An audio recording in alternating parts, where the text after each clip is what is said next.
Hello, everybody. Welcome to another episode of the Dark Art Society podcast. My name is Chet Zar, your host. I have a great interview for you today.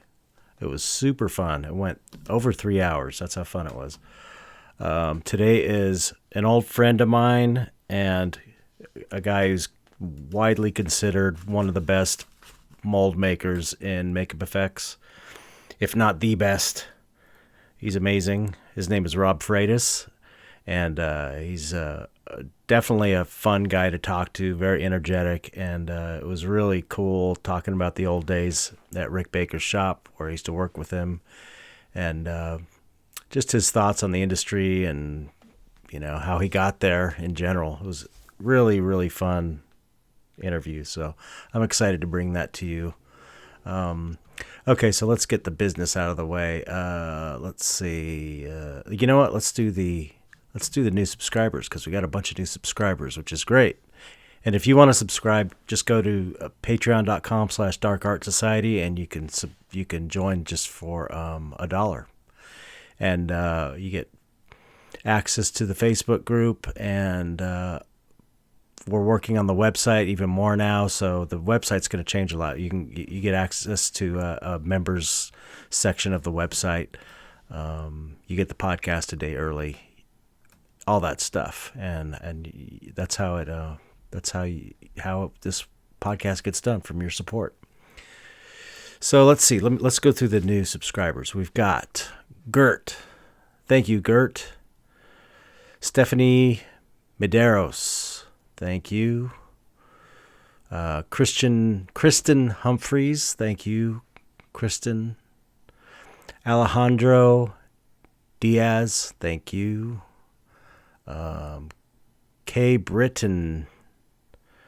Kay, they upped their pledge. Thank you very much. Okay, we got deletion. Jim McPherson, who's an old FX friend of mine as well. Really amazing sculptor. Thanks, Jim. And I'm not sure how to pronounce this. Ichor and Teeth. Ichor and Teeth. I think that's how you pronounce it. Anyway, thank you for your pledge. Amazing. Really appreciate it. So what has been going on with me? I'm, still working on the book. Had to go through and categorize every character and do a spreadsheet for what area of dystopia they exist in and what class and what type they are. It's really kind of a lot of work, but really cool to be getting to that point where it's like, the graphic designer needs that stuff to start plugging images in. And I think I should have she has a new updated proof for me waiting for me to check out, or it will be soon, she said. So that's exciting. So it's getting closer and closer. Also, I had a few more tool posters I had to do from, a few other outside sources that sent me posters, and a couple Patreon people I got to do. Just kind of orders I had hanging over my head I haven't had a chance to get to. So I'm back to work in the studio. Did a lot of cleaning, after the holidays. Everything was kind of chaotic. So cleaned up the studio, and I'm really still just kind of getting back into it. I'm starting with those tool posters. Got a big ass portrait I'm going to start, 24 by 30 portrait. And if you want to watch that, because that's going to be, I should be starting that, I'm thinking maybe next week, or even the weekend maybe. I'm going to be live streaming that on my Patreon, and turning that into a time lapse as well. But if you want to check that out and join my Patreon, you can go to patreon.com/ChetZar, and I'm posting all kinds of tutorials and time lapses and all of everything I'm working on basically goes up on the Patreon, and special deals and all my new merch goes out to Patreon people first and all that. And you could join for just $1 as well to start. So, well, I think that's. Is anything else other than the? I've been watching Agenda Free TV a lot on YouTube. They cover breaking news. It's like the best news channel. It's so great. It's just one dude that does it, and he covers breaking news just randomly whenever it's happening, and he does it by following a bunch of people on Twitter, and he's connected all these different news feeds, and it's like because he's just one guy in his bedroom broadcasting by himself. He's always beating the regular big news outlets. It's crazy. So it's like, the whole insurrection thing. I was watching it practically in real time because he's going on Twitter and showing clips of people he follows. So it's like you're seeing it as it's happening. It's just, I'm surprised it's not a huge channel. I mean, he's got like 100,000 subscribers, but I don't know. It's like the best news channel ever. So I've been watching that a lot because so much has been going on in the news. So that's it. I guess that's all I have to say. Yeah, let's get on with the interview. This is a really, really fun interview. Super cool catching up with Rob, and great dude. Inspiring conversation, and I think you're going to enjoy it. So here we go. Episode, what is it? 190. 190. Rob Freitas. All right, here we go.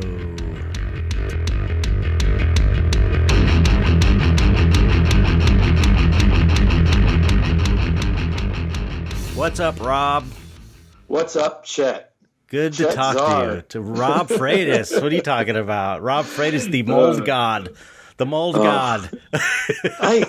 Yeah, whatever. Hey, you know what? You do what you like to do and let other people form their own adjectives. Yeah. Yeah, but I mean, you know what? You're like, actually, when I went to Rick's is when I really got, I feel like I got like among the top professionals in the industry, because I was at Alterian for a long time and people would come and go that were, a lot of great people there. All the shops have great people because people bounce around. But when I got to Rick's, it was like everybody there was the best at what they did. They were the best. And then so you were kind of like the first mold guy I ever met where people were just like, it's Rob. Rob's doing it. It's like, is this a tough mold? Send it to Rob. And then it was like, you had such enthusiasm for the mold making process, which I thought was so cool. Cause it's like, you know how people treat mold makers, kind of like, it's like looked down upon. And it's like, this dude is treating each mold like a work of art, and they're beautiful pieces when they're done, and they function perfectly, as good as a mold can get. And it was really like, at that point you realize how important, not only every step of the process of makeup effects, but the mold making process in general is like, if you don't have a good mold, you're pretty fucked. It's really important in the process. It's extremely important. Well, that's also the house we were working in respected it that way too. Right. Yeah. That was what was so great about Rick's. It's like, instead of how fast can you do it, it was how good can you do it. And that was always, generally, that was like the bar to try and hit, For sure. I mean, like you said, he assembled people. Like, I think that's something he looked for, like people that you could be serious about it, but have fun as well. Right. Yeah. I feel for the people that never got a chance to experience that. Like, because I mentioned it, and like, my fiance Beth, Hathaway. We're practically married. Right. We lived together for a long time. She's my best friend, so she makes fun of me. She's like, all things lead back to Rick's. It's true. Like all stories, and I'm like, well, I spent the better part of like 25 years there. Are you serious? I started there at the end of '94. Wow, I didn't realize it. And, to this day, like, up to like Halloween 2019, I still get the email and say, hey, can you help me? And I'm like, yes. Have you seen his Instagram? Are you watching? It's pretty amazing what he's doing now. The idea that we used to search through magazines for a little black and white blurry picture. Right. And then you would mail order magazines that would take 6 to 8 weeks. Right. Like I think about that in contrast to the fact that this guy's posting his own shit every day. Right. And you can write to him and he's responding. Like, it's aside crazy. from the person that spent time in his shop, it's just, as a fan, it's such a trip. I mean, that's the big picture of the internet. Like, Rick's one of many that you can look at something like it and then talk to the person that did it almost immediately. I know. Yeah. People, people like us that grew up in the days of the 6 to 8 week letter writing, it's like I wrote a letter to Dick Smith. That's how I talked to him. It's like, this is how we did it. Snail mail I say this all the time, and I know it makes me sound old, but I don't give a shit. But people that grew up with this don't realize it was like pretty archaic back then. Like you're saying, it was like there was a small amount of pictures you worked from. Everyone had the Cinefex that had the Rick Baker troll sculpture, and that one magazine that everyone poured over, and certain just famous monsters and Fangoria, certain ones that were just like had all the reference and a few stage makeup books and stuff like that. We know the numbers. Yeah. Cinefex number 16. Right. Fangoria number 9. Famous Monsters 103. Like, exactly. We were nerds before it was cool to be nerds. Well, there is that too. If you go back into the 70s and early 80s, my comic books were hidden inside my Peachy folder. Because I didn't want the older guys that were taller than me, jocks, to come and tear up my stupid comic book. Yep. Different times back then. So go ahead. We worked together for I think 5 years at Rick's. That's how long I was there. I think it was like Grinch is what I started on. Remember, I was painting. I took over for Tom Gilliland painting Who Ears. Was that when Sideshow started? He was leaving to start it. I know that. That's when he was falling asleep. Remember, he was falling asleep. Rick, I remember that one time. Rick walks by. Tom's training me. I'm painting, and then it's like, and Tom's literally like this in the chair. Yeah. And Rick walks by and looked at him, just shook his head, and kept walking. It's like Tom was over it at that point, but he went to go start Sideshow. That's why they were training me to paint. So it was just like Who Ears and some. Like 2 colors on hundreds of rubber Who Ears, and then just some like Eddie Murphy appliances. I think for Nutty too. Yeah, Nutty too. I was kind of doing some of that, and then I was there till the end when it ended, which was crazy too, man. I talk about that a lot. The end. It was so weird, and it's like I'd only been there 5 years, and I was definitely like trying to get out of the business at that point. So I really kind of had this perspective to where I could look at the whole thing and not be like, oh, this is my dream crushed, And it's like I was planning on working here the rest of my life. And it's like a lot of the people were like, well, who wouldn't want to work there the rest of their lives? This is like the best job I ever had as far as makeup effects goes. So it was really a trip to watch it from that distance, Yeah, for me, anyway. You could kind of see it coming to that point. And, a lot of it was just...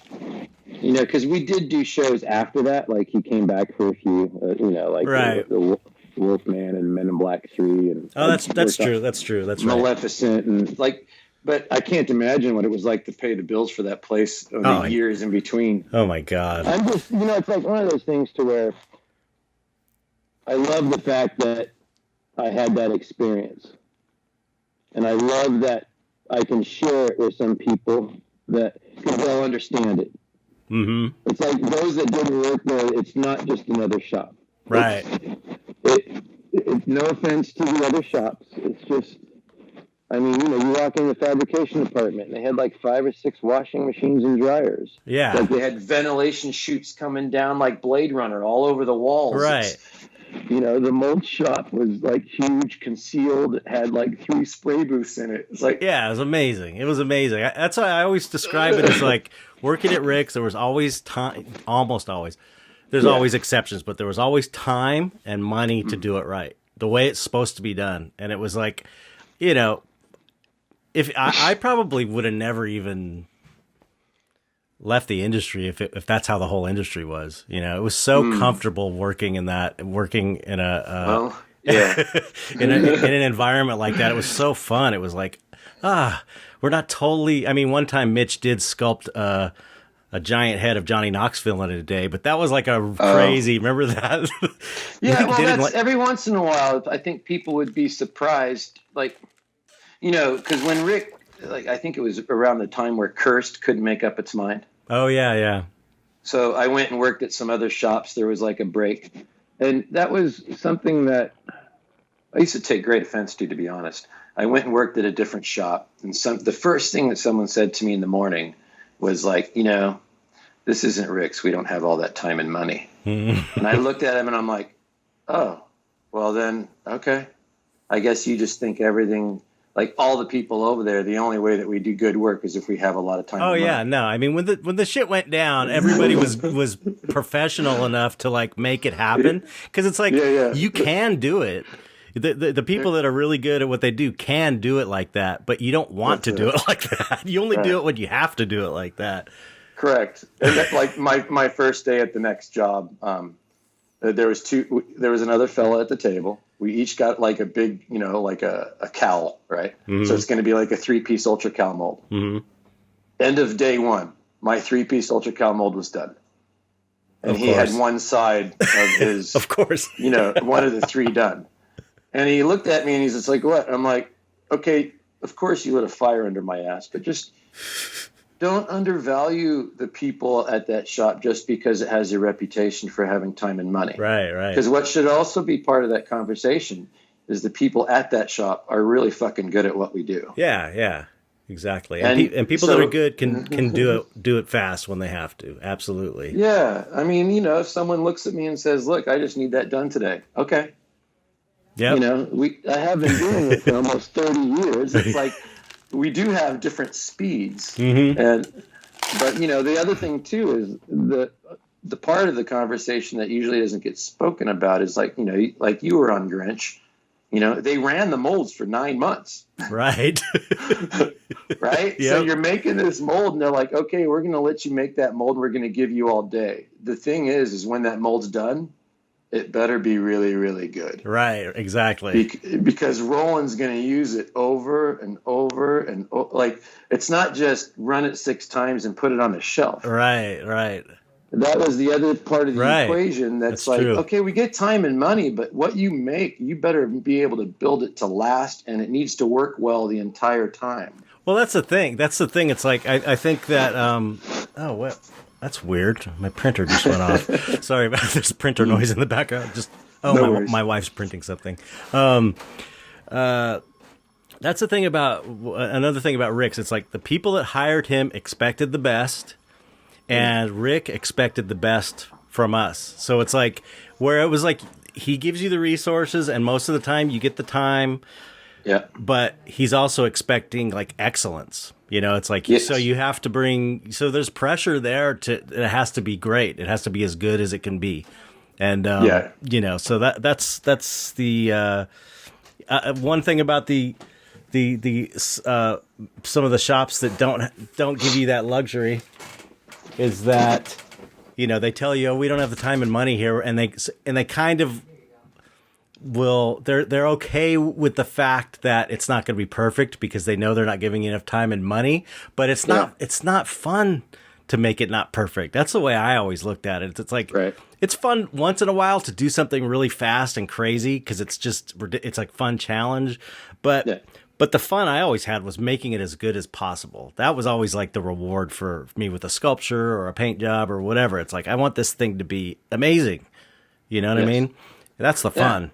I always thought. For me, because it's a technical job, right? Mm-hmm. So, you know, the aspects that you got to get used to is, unlike the artistic endeavors, like, say, a painting or a sculpture, you have, like, the materials are kind of a lot slower, and sometimes you can redo things. Like, you can go and retouch a paint job sometimes. Right. You can kind of change your mind. Right. like a sculpture, like most oil-based clays, and like, in the last 30 years, the non-water-based clays were more popular, and you can kind of noodle and change. Mm-hmm. Some of the mindset that you got to get ready for if you're going to be a mold maker is like when you start the surface coat, when you start your mold, the detail coat, most of the time there's no turning back. Yep. So you kind of prep, you go through your steps, you go mentally through the steps, you try to think in advance, and then something's going to go wrong along the way. So, like you just got to get ready for it has begun, no stopping now. Yeah. That's what I was... tough. Yeah. That's what I was going to ask you. One of the things I thought to ask you is what was... I mean, I'm sure there was a lot of pressure molding like a Mitch Devane sculpture or a Rick sculpture for that matter. It's like, I don't know. To me, there would be a lot of pressure to not fuck something up that one of these guys that's just so amazing is handing off to you. But I suppose you would get used to that after a while, maybe. You don't really get used to it. Really? No. But I also think that that's a good thing. Because keeps you on your toes. Yeah, the apprehension kind of keeps you aware. You need to be conscious, because materials change and every sculpture is slightly different. Right. So you're not just repeating steps. Right. Sometimes you'll miss a little detail and sometimes you can catch it and sometimes you can't. Right. So then you got to course correct while you're in the middle. And right. They come up later and they don't realize, like, I totally missed step 4 and 7. And man, I hope this works. And people walk up and they're like, man, that looks like an amazing mold. I'm like, can we celebrate after we get a piece out of it? Yeah, exactly. The true test. You don't sleep when you go home. Wow, really? Like, the hardest part for me was one of the things because Rick makes his own molds. So he's aware of the process and the steps. And one thing that he used to like to do, especially if it was his own sculpture, and this took a while to get used to, is the day you make the mold, because especially when we started doing epoxy, it's an overnight cure. Right. So you do the work one day and you don't know about the results till the next day. Yeah. Right? So that night you got to get used to you got to leave it at work. Right. Yeah. But when you first start working for people like that, you're so hooked up and nervous, you don't sleep. Right, yeah. And you come in early the next day, right? And so 8 o'clock and you're opening up the mold. It wasn't uncommon to have Rick coming in the mold shop at like 8:01. Walking directly to your table, especially if it was his work. Right, yeah. Because he's well aware that you molded his sculpture yesterday, and he's well aware that the mold's done today. Yeah. And you would look up and you would see him and he'd be eyeballing you and he'd be giving you and sometimes he would look inside the interior of the mold to see the surface detail or texture, like before I had a chance to look at it. Wow. And so, scary. He's a fun dude. And yeah, I like that he's got a sense of sarcasm and because that helps break the ice. Yep. And, so you kind of looking at his facial expressions and trying to read him. I always got along really well with him. I think that's me too. We're still in touch, and every once in a while, getting an email or phone call to be able to work on something for him these days.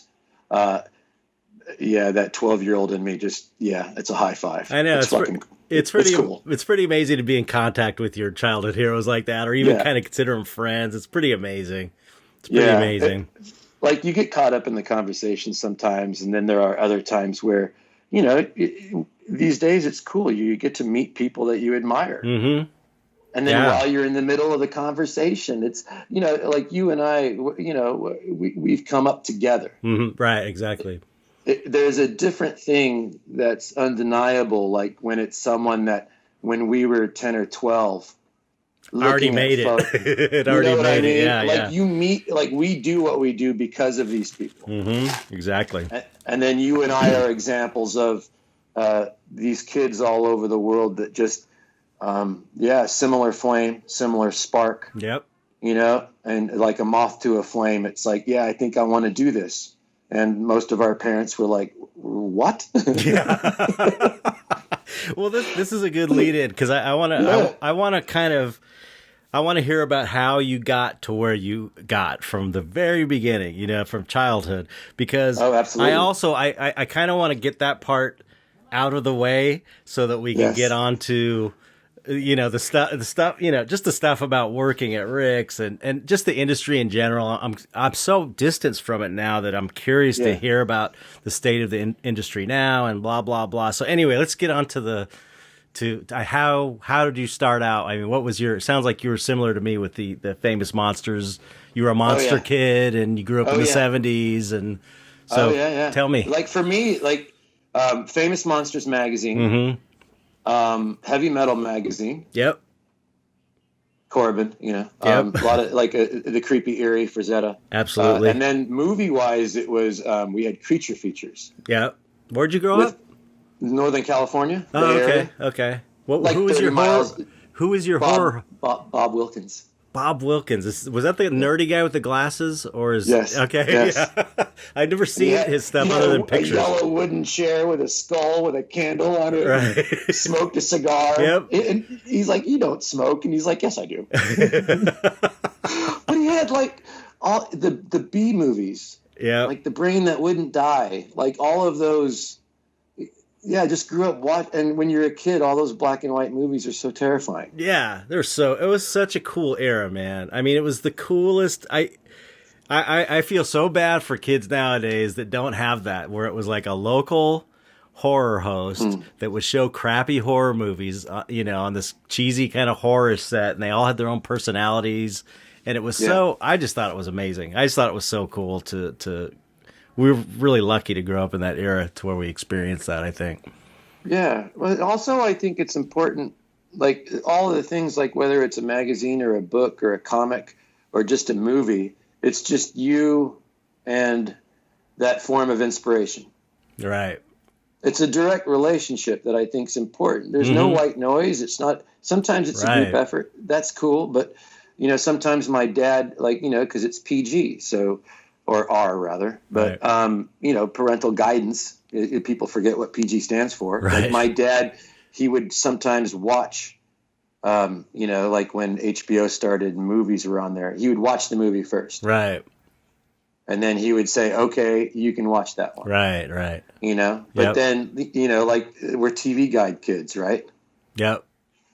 So you look in the TV guide. I used to go shopping with my mom and, you know, she would push the shopping cart. And I'd grab the TV guide. You'd scroll. Yep. You're just looking through the TV guide. You're like, looking for the horror movie. Right. And then you got to make sure that your brother and sister and mom and dad didn't want to watch something on the TV at the same time. Right. It was a whole thing. It's like you had to plan it out, man, and make a plan for that. I'm telling you. And then you were all excited for it when it was, you know, 3 days I got to watch this movie I've never seen. I've always wanted to see it. Sometimes you'd be out on your BMX bike with your friends and you'd be like, what time is it? Because I never wore a watch. And, you know, it's total like Stranger Things is like, you know, that and Goonies. You see those movies, but Stranger Things is my childhood. BMX bikes, skateboards. Yep, same here. Going on, like my parents didn't even know where the hell I was most of the days. I know. For like the whole day. I've talked about this many times on the podcast. Yeah. Like you'd be gone like, you know, for an 8-hour stretch. They'd have no idea. We had no helmets or knee pads. No. I didn't anyway. And it was you know, sometimes we'd get on the skateboard or the bike and my dad would just be like, home for supper. Right. And be like, okay, yes, you had to just be home before dark. You know, that was the main rule. It's like my dad's rule is like, you know, just before it gets dark, the street lights come on. Yeah. In our suburb, the bulbs illuminated. Yeah. So it was almost like an alert. Yeah. So it's like, when those bulbs illuminate, Bobby, you come home. I'm like, all right. But yeah, and my parents are pretty cool about it because, you know, soaking it all in, the magazines and everything. And then when Creature Feature started, you know, and some of my older cousins, like I was about 9-10 years younger than most of my cousins because my mom was born late in her family. Mm-hmm. So, like, a lot of her brother and sisters were older, thus the kids. Right. So, you know, I remember going to my grandma's house and having to stay home while they all went to the drive-in to watch Carrie. Oh, wow. And then you hear them come back, and they're all terrified. And you're a kid. You know, I'm like 6 years old. I'm like, it was that scary. And my cousins, you know, of course, exaggerate a little bit to scare the little kid. Oh yeah. I remember hearing like the funny. It's so funny. I remember hearing people describe older kids describing Texas Chainsaw Massacre to me, and it was and the vision I had of it is so different. I mean, it's it was of course a great movie, but the vision I had of that was so different than the movie. And same with Taxi Driver. I remember an older cousin or an uncle, or no, it was my cousin's boyfriend, an older guy, telling me about Taxi Driver. When Taxi Driver came out, and it was like, it's so bloody, like the end scene, the shootout scene at the end, the way, I don't know how he described it, but the way I took it and the way I described it to other people was, he took a gun and then he shot him in the hand and his hand blew off and he didn't have a hand. And then he took the gun to his head and his head blew off and he didn't have a head. And then he took the gun to his neck stump. And then he shot his neck off and he didn't have a neck. It was like totally this, I have this visual image of it, like in this kind of concrete room of a guy staying there with no head and his neck getting, it's hilarious because, you're a little kid formulating these ideas out of these descriptions. But I don't know, it just threw me on a tangent because it was like the way the older kids would like, fuck with you. I think that's also part of, something I'm grateful for in my childhood was that I was given time to like fantasize and, use your imagination just to, like when I was a kid, just to play. Yep. Imaginary shit and just, like that. And then I loved Legos.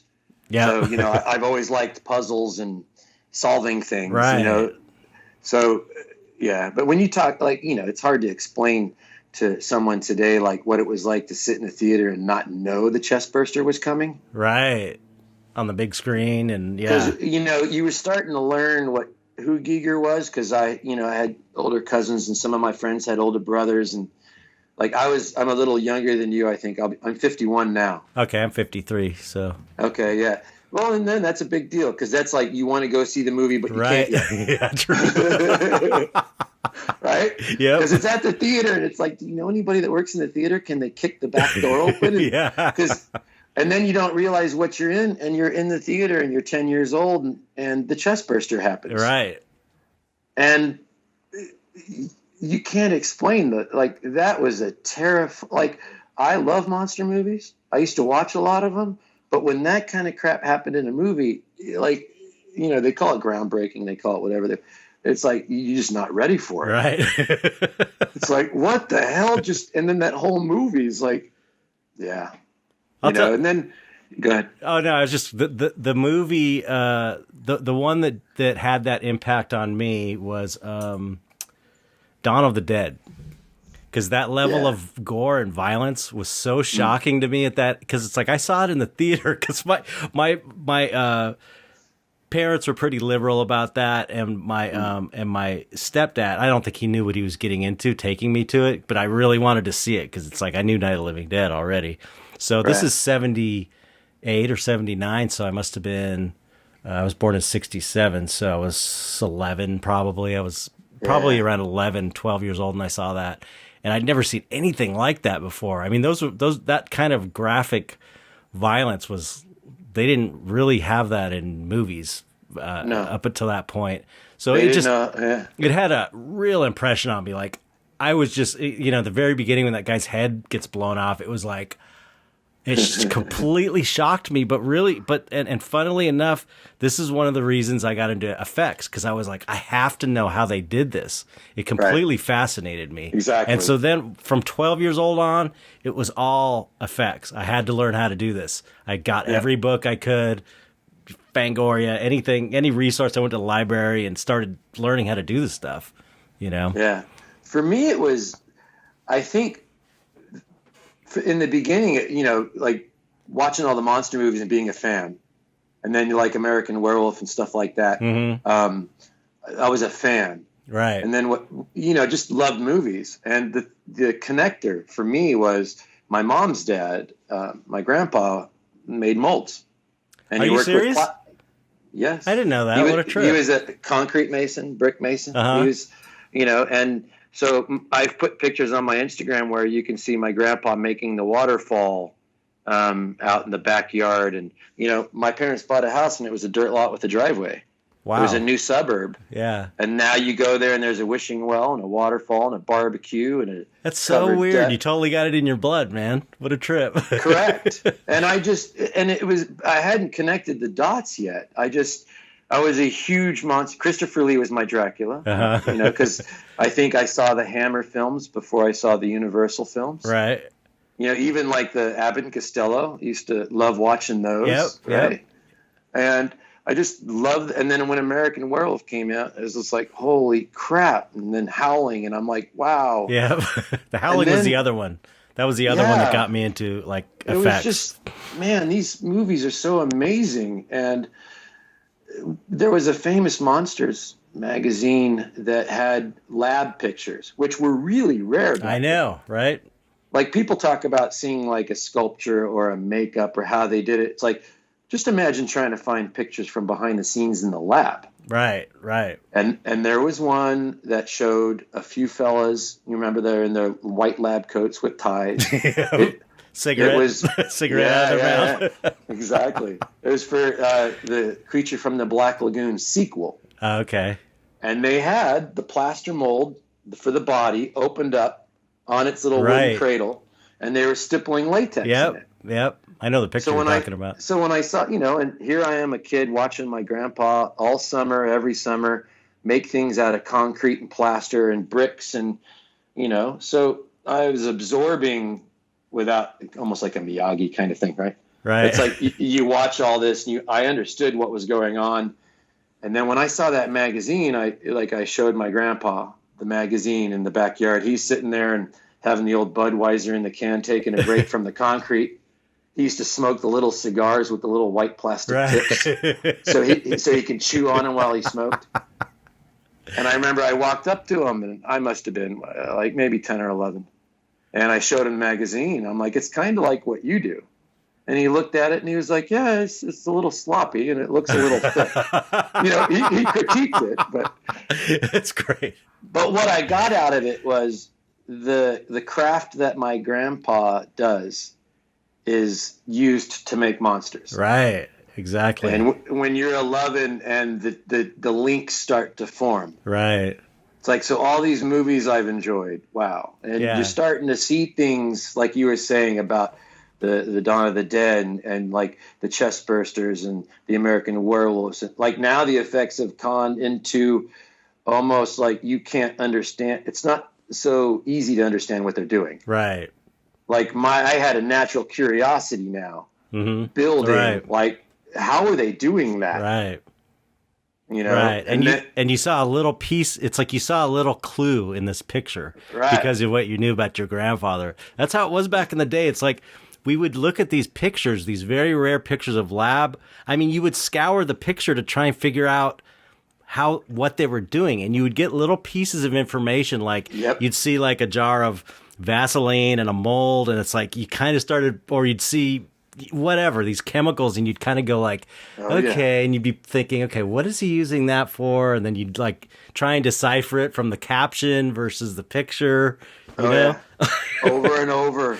Yeah, it was like a treasure magnifying hunt. Glasses. Dude. And it's like we all did that, man. You all blurry and pixelated old newsprint black and white picters. I was just talking to who was I talking to? I was talking to Jim McPherson the other day. Okay, hi Jimmy. Hey Jim. And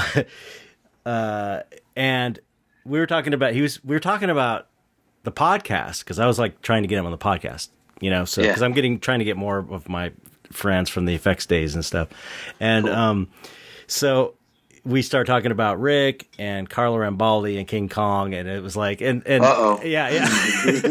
No. But here's the thing, and I told him the story.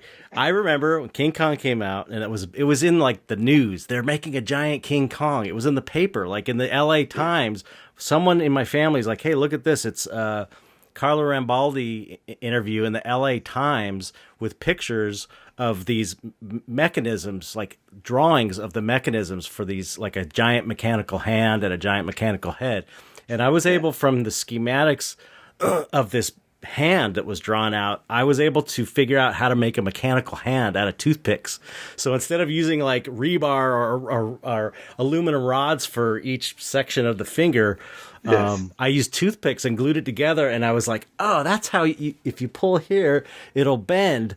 And so it's like, I glued this, I made all the sections out of toothpicks, and I literally had a mechanical hand out of toothpicks and fishing line. And when I pulled it, the fingers went, and it was like that. And that was because I was, from that, that treasure hunting and seeing something in a newspaper that didn't say anything about, someone would just look at that and go, oh, look at it. It's like a robot hand. But it was like, absolutely. It was like, I wonder if this is going to work, because I always wanted to make like a mechanical hand for some reason, probably from The Hand, that movie with the hand, that Michael Caine movie. No, I get it. It's for me, I was less I don't know if it's just because I used to watch my grandpa work, and then when I got into it, I was much more of a book reading, studying. Like I didn't make a lot of molds at home, right? You know what I mean? Because I didn't sculpt. Okay. So I thought that, I'll just learn as much as I can. And then like the huge thing was like the making of Thriller. Like, watching somebody, watching Rick do a life cast of Michael Jackson. Yeah.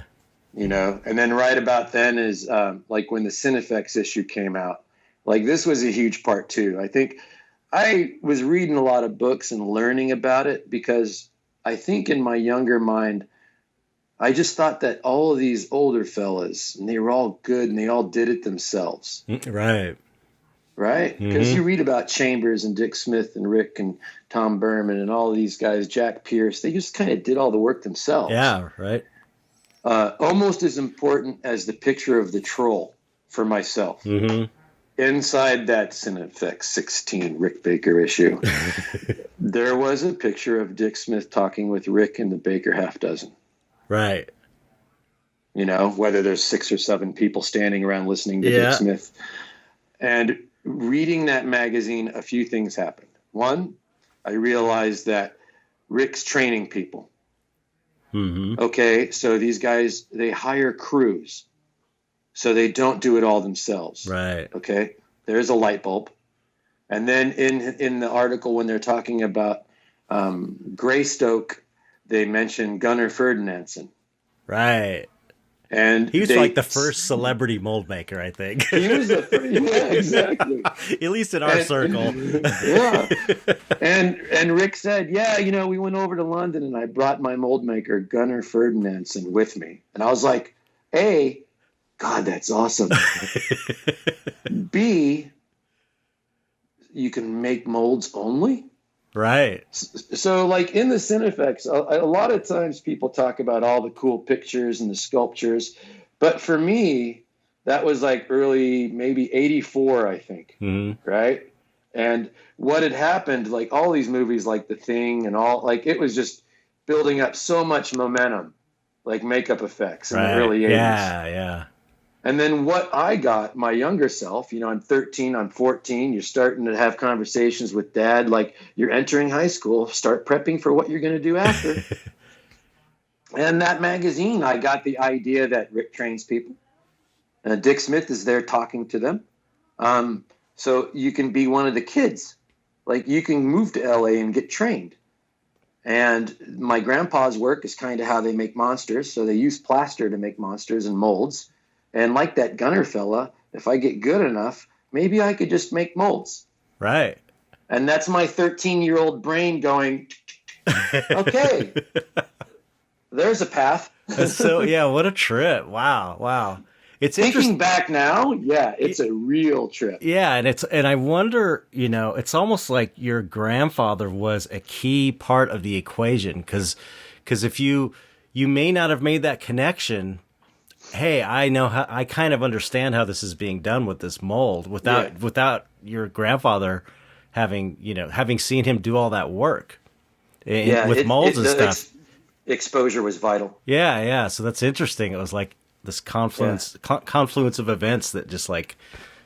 Oh yeah, and then and I like to read, and so I used to read, like when I eventually moved to LA. I was very book smart. Mm-hmm. I wasn't ahead of myself because I had tried like a life cast on my brother, like when I was like 18. And so, like I ordered, I knew where Berman Industries was, right? Right. I got that from the back of the magazine. I ordered some alginate and plaster bandage and Ultracal. So I thought, the thing that I didn't think of is I did a test with the alginate. I almost used like half of the batch, right? You don't think you can do a small cup test. So I start with like, you don't know about ratios and shit. And right. I'm 16, 17. So I do a small test and I use it all. And eventually I just keep adding powder because I started with way too much water. Right. Yeah. And you know what I mean? I didn't know about what is it? Like the milliliters. It's like 65 grams of alginate to 200 milliliters is a good starting point. If you wanted a little thicker, you can go to 70 grams alginate for 200 milliliters. Right. Those of you listening, if you want to, there's a starting point. Because don't do what I did. Yeah. And so a year later or something, I had the material and I talked my brother into it and I ordered a bald cap. And there's that first day in the garage, and I have photos from it and I did it and it was terrifying. Cool. And I actually started to like practice like practical stuff. Wow. And then you learn real quick, like, okay, the books and stuff I've been reading made it look like it was going to be a lot easier. Right. Yeah. There's a million things that can go wrong with mold making and that sort of casting. There's so many things, so many little things that can go wrong. That's why you have to do it a lot. Yeah. And I read a lot of books. So I think before moving to LA, playing around a little bit like that was good because you learned very quickly, like, didn't matter how much you read, you're just going to have to, like, repetition. Right. Like, you hear people talk about it, and these days they may not want to do it as long. They may want to, like, whether it's playing guitar, like, you're a musician. It takes time to be able to, like, listen to a song and play it. Right. Right. It takes, like, if you want to learn how to, like, get a canvas and paint something or mold something, or, like, you just prepare yourself. It's going to take years. Yep. Years. Yep. Anything worth a shit takes time. Yeah. It's going to take so long. But don't think about that. Just think about how cool it's going to be when you get to a point where you can actually begin to execute what's in your mind's eye or your ear. Like, when you can start executing what you have up here in your noggin, and you could start to see it before you. Yeah. Like for myself, it's like the materials. You guys talk about paints, and I hear you guys talk about the difference between oils and acrylics. Right. And, you can learn to work with both, and each one has its different circumstances. And, in my world, it's no different with the plasters and the epoxies. And you just got to learn. Yep. Yeah, and some people will be able to do things really good with some certain materials, and some people will look at that and go, how do you? Lots of practice. Right. Yeah.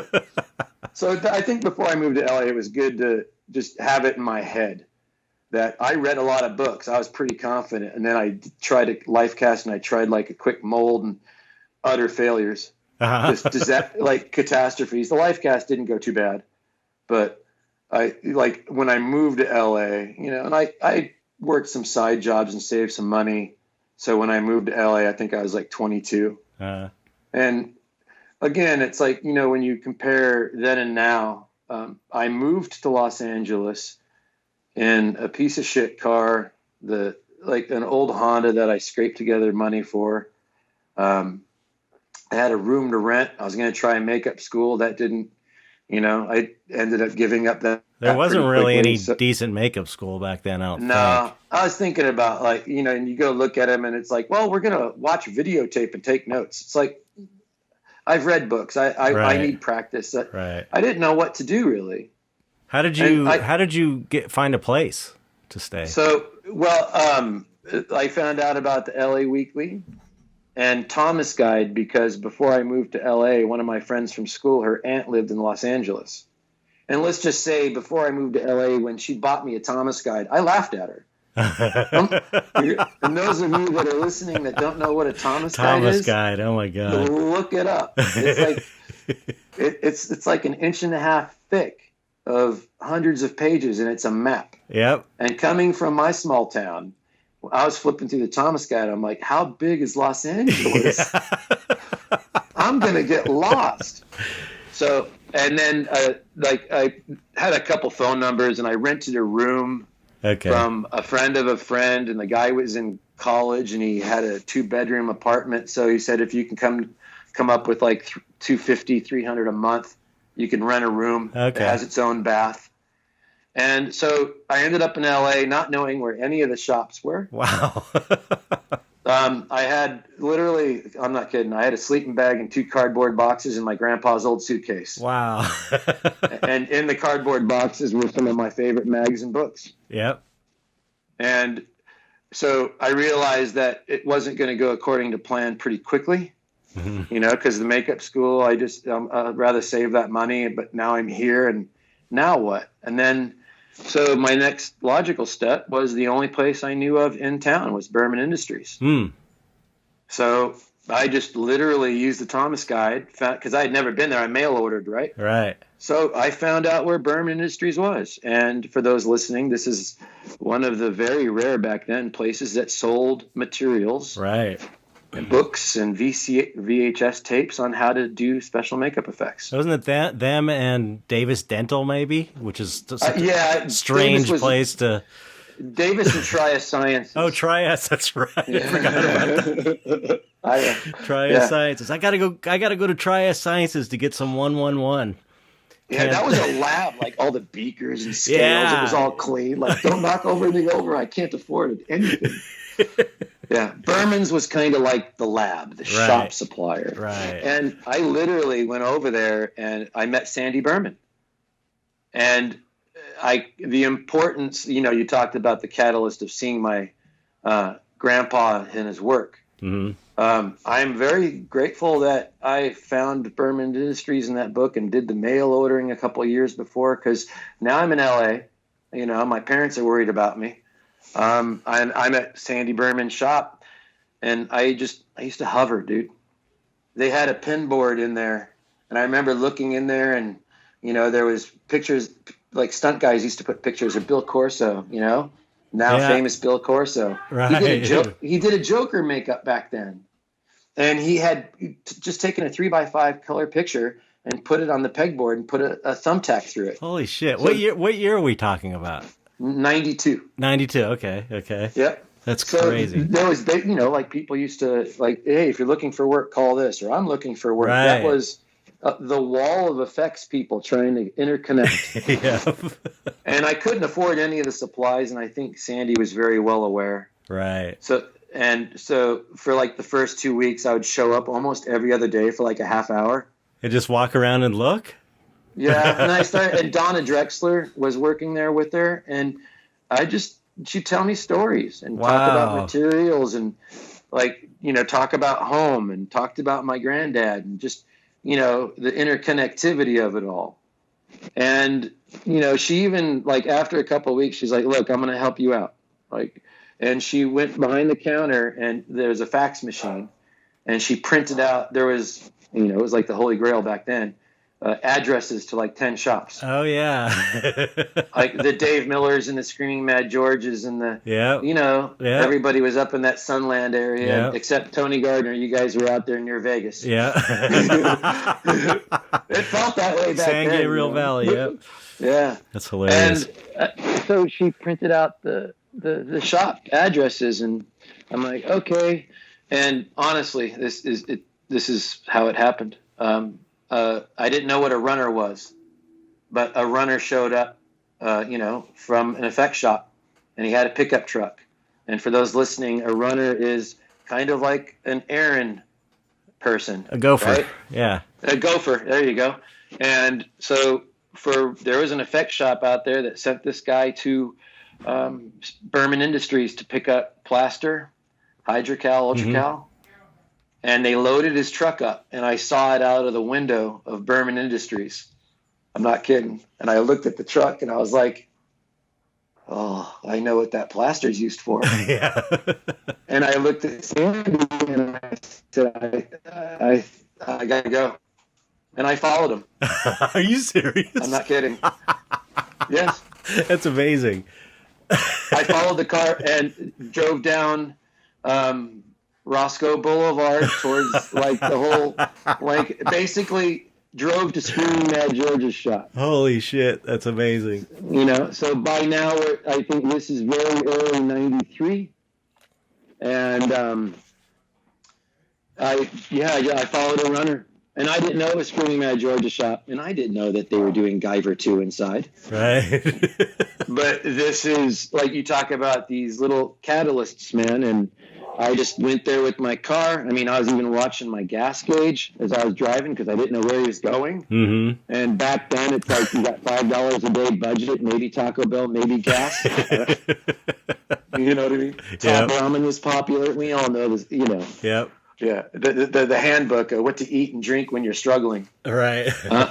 And so here I'm in a parking lot in front of a shop, and the bay door's down, and they unload the truck, and they close the bay door, and I was out there for like 90 minutes in my car.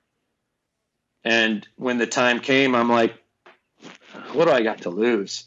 You were just trying to get the nerve up to go in? Yes. Yep. Or do I drive away? I'm like, I have no plan. I'm in Los Angeles. I'm 5.5 hours away from home. I'm counting my dollars. I don't know. Like, okay, maybe I didn't plan this out as well. And I just thought, I got nothing to lose. So right. I went and knocked on the door. And Moto answered the door. Oh, no way. Wow. Yeah. Moto Hata. Yep. And you know Moto. Yeah. And 6-foot Korean fella, very serious. Scary. Yeah. Well, like, you know, he was a scary guy. If you don't know him. Yeah. He opened the door and he put his hands on his hips. He's like, "Can I help you?" And I was like, and I looked past him, and there was some guys cleaning out some UltraCal molds behind him. And I'm like, I can do that. Really? Yeah, literally. And he was just smiling. He's just like, and I'm like, look, I followed the pickup truck. And he's like, well, look, Steve Wang's not here right now. And so being a Creature fan, I know who Steve Wang is. Right. Like Steve Predator Wang? Are you kidding? This is early '93, so you get the idea. Right. And I said, well, I know who Steve Wang is. He's like, you know Steve? And I'm like, no, I'm from the Bay Area. Him and Matt Rose used to go to the conventions, and you see their sculptures, and they're the Bay Area kids that moved to LA that did well. They're like kind of like legends to those of us that are reading the right magazines. Right.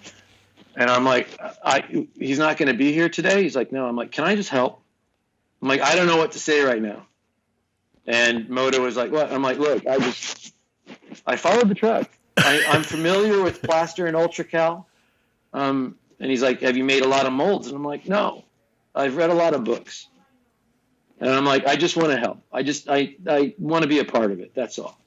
And Moto looked at me, and he's just like, all right. And he brought me over, and he introduced me to Asao Goto. And I was just kind of Asao's assistant for a couple weeks. Amazing. Yeah. And it turned into... like Moto was running the Creature shop. So like after a few days, I met Steve Wang, and, I showed him my 3x5 card pictures that I had of my old crap, and he laughed, I used to when Steve, he would go location scouting during the day, and he would come and he would sculpt, and I've never seen a sculptor work before. So my first sculptor to watch live was Steve Wang with wet clay. Wow. And Moto Hata with wet clay. Amazing. And, I remember sitting there at night, because what am I going to go back to my room for, right? And the first time I met Steve, I just stayed there and talked to him about Bay Area and home.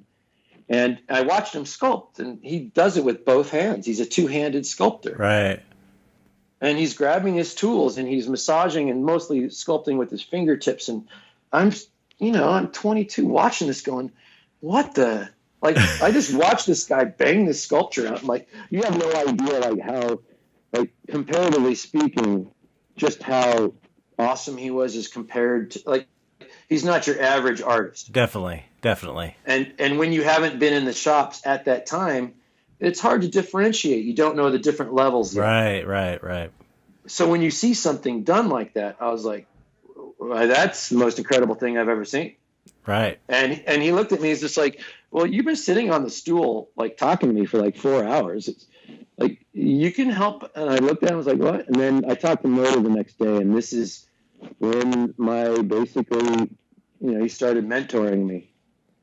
Wow. And so it went from helping out a few hours and sitting on the stool to Moto said, we can't really pay you right now, but he's like, I will buy you breakfast, I will buy you lunch, and I will buy you dinner. And you are here 7 days a week, and you can be too. Wow.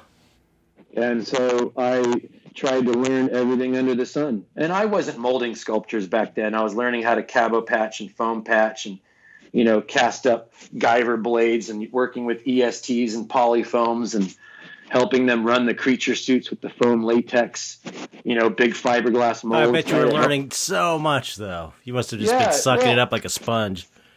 Also, it wasn't lost on me the fact that I'm with Steve Wang right now and Moto. And Steve's worked at Rick's on Gremlins. He was talking about that a little bit. In the shop, Nick Mara, Chris Robbins. Nick was talking about just working on Jurassic Park. So I'm like, I followed a truck, got into a studio, and I'm learning from guys that worked at Rick Baker's and Stan Winston's. I was like, I don't need to sleep. Right. I'll sleep later. I mean, it's such a, like, I tell the story now, and I'm like, that's really how it happened. Yep. It's so crazy. Weird. It's crazy.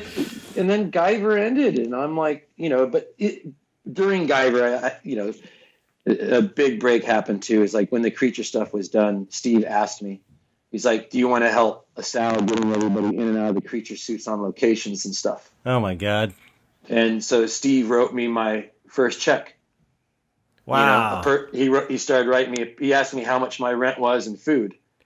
And it wasn't much. Yeah. A few hundred bucks a week. Right. But like it paid all of my bills and took all of that worry and concern away. So now I have, a mentor and I got a job. And so I was driving around Angela's Crest, putting dudes in creature suits and stunts. And when the show was over, Moto, he was supposed to work in the Stargate creature shop, but he missed it because Guyver 2 went longer. So we're at Stargate wardrobe department, and Moto just called me up. The old days with answering machines. Mm-hmm. You get home after a long day of nothing, and the little red lights over there blinking. Yep. and the little red light of happiness, right? You're unemployed, and you're like, oh, please be a message. And Moto's like, hey, this is Moto. Call me. I have work. And that's where our relationship really began. Amazing. Wow. We worked on Stargate together. He taught me how to make molds and more synchronicity. When I got to the Stargate shop, it was on Sherman Way. So for me, I knew the address because that's where Rick did American Werewolf. Oh, no way. Wow. It was in Rick Sherman Way shop. Oh, and wow. When Stargate moved in right after Greg Cannon moved out, so that's where Bram Stoker's Dracula was done. Wow. So it was filled with a lot of sewing machines and stuff at the time. Yeah. But I'm like, okay, this is like my first job. Moto called me up. I'm being trained now. And I walk into, whoa, this is Rick Baker's Innovation Shop. I know the address. Holy, and the Canon Creation sign is still over there on the wooden panel. Right. So, wow. like all of these things just started happening. And I'm like, yeah, it's weird. It's really weird to think and talk about it like years later. Yeah. Wow. It's like, that's what it takes, though. I mean, especially back then, that's what it took. Is things like, I've heard stories. I had people tell me stories about. I parked out in front of Rick Baker. I found out where Rick Baker's house was, and I parked out in front of his house, waiting for him to come out so I could show him. And that's it's like, good idea. But. I know. I'm not saying. following someone in a truck isn't really a good idea either nowadays. But it's like, but this is what you got to do, man. It's like if you got to do what you got to do if you want to, at least, and especially back then when there wasn't the internet, there wasn't email, there was nothing except the Thomas guide and, you know, your car and maybe finding a place to live. It's like, that's what it took. And it's like the people, most people have some weird story like that, or a lot of people I know in the industry have kind of a weird story like that, where it was very, you know, knocking on doors of shops without, you know, calling for an interview or anything, especially the older guys like us, you know. It's like, because there wasn't like a formal way of doing things back then. It was so new. No. It was just kind of becoming a thing, makeup effects, you know. Yeah, I think standardized. What I've learned is, like, because once I met Moto, things accelerated really quickly for me. Right. Because Moto, like Horizon model kits was a big thing. A lot of film guys did those little model kits on the side for extra cash. Mm-hmm. Moto supervised Horizon model kits. Oh, I didn't know he was a supervised. I know he sculpted a lot of them, but I didn't realize he supervised them. Yeah, well, he kind of like he felt like he was in charge of the sculpture, mold, and production. Huh. So here I'll throw a few names at. Nori Honda was his main mold maker. Nori worked at Steve Johnson's. So I used to hang out with them at Horizon and learn more about molding from Nori and Moto. Wow. Used to go to Kitcraft because a guy named Tom Gillian worked at Kitcraft, and he used to paint the Horizon model kit figures for the box art. Oh, right. So right. Tom painted for Moto the hero pieces. Right. So, and I think later those ties would come together when Tom was coming over and got a job at Cinovation. Right. I have a feeling like all of these things are all interconnected. Yep. And so before I knew it, I had a job at Steve Johnson's. Oh, you know? Wow. And Brent Baker was over there, and I met Richie Alonso and Gino Azevedo and Norman Cabrera and Bill Corso, and like I walked into it. Right. And they were just finishing up like The Stand and was it Night of the Demons 3, you know? And yeah, okay, here's a shop. You got a job. Moto's working there. So every once in a while he'd come over and he'd kind of watch me. And every once in a while I'd hear the words. It's like, you're kind of understanding it now. And I'm like, you know, because my goal was I knew what my end game was. And it was kind of, you know, ever since American Werewolf and reading that Cinefex, that was my end game. Right. That, like, I had a goal and I was aiming for it. But right now, Moto's training me. And I'm like, I just want to, sooner or later, he's going to come up and he's going to be happy. Right. And I worked really hard, and I finally got to a point where, you know, he would come up and he'd be like, nice. And I'd be like, wow. That's a big deal from Moto. Yeah, exactly. Yeah, I miss that dude, man. Yeah, I miss him a lot. He was amazing. I very grateful that some guy that like I still talk too much, but I was like so energetic and wanting to do it, and I don't know how he saw through that and thought, well, maybe I can train this guy. Yeah. You know, there's no photos or evidence of any, you know, and it worked out really, really well. Yeah. You know, and then at Steve's, I think one of the things that happened was they ran out of molds, and we were working on species. What do you mean they ran out of molds? Well, the molds were all done, so they were laying mold makers on. Oh, I see. Right? You know, like mold work, I should say. Right. And Steve looked at me and he's like, hey, there's no more sculptures or molds, but there's a lot of this plastic bag shit. You know, we're making creatures if you want to work on some of the effects. And I'm glad I said yes and stayed, because but I think there is like a way that everybody learns to do a mold. And it becomes like you look at molds from the 70s and everything kind of looks the same. Yeah. And I think what happened is when I went and worked with effects, you know, I was working with guys like Bill Bryant and Joel Harlow and, and Lenny McDonald. Mm-hmm. And they're all very creative, and they all go their own way. Right. And so I was conditioning myself that this is how you make a mold. These are the 10 steps. I'm pleasing Moto. Please Moto. Right. And then Moto is gone, and I'm working with these guys. And now I learned that it's okay to go your own way. Right. And also a mentality of like they're making it up as they go along. Mm-hmm. And so I spent like a few months working with them, making some like Lord of Illusions and Species and like there was a lot of stuff going on, like the Duracell commercials, right? Watching Bill make things out of these plastic bags or L200, right? And he's amazing at that. Yeah, and when you see it happen, it reignited my own creative bone. I don't know if I said that wrong, but creative bone, whatever. You know what I mean? I know what you mean. Like, when I'm learning something technical, sometimes it's like even cooking. It's like, this is the recipe. Stick to the recipe. It'll lead you to a successful result. Right.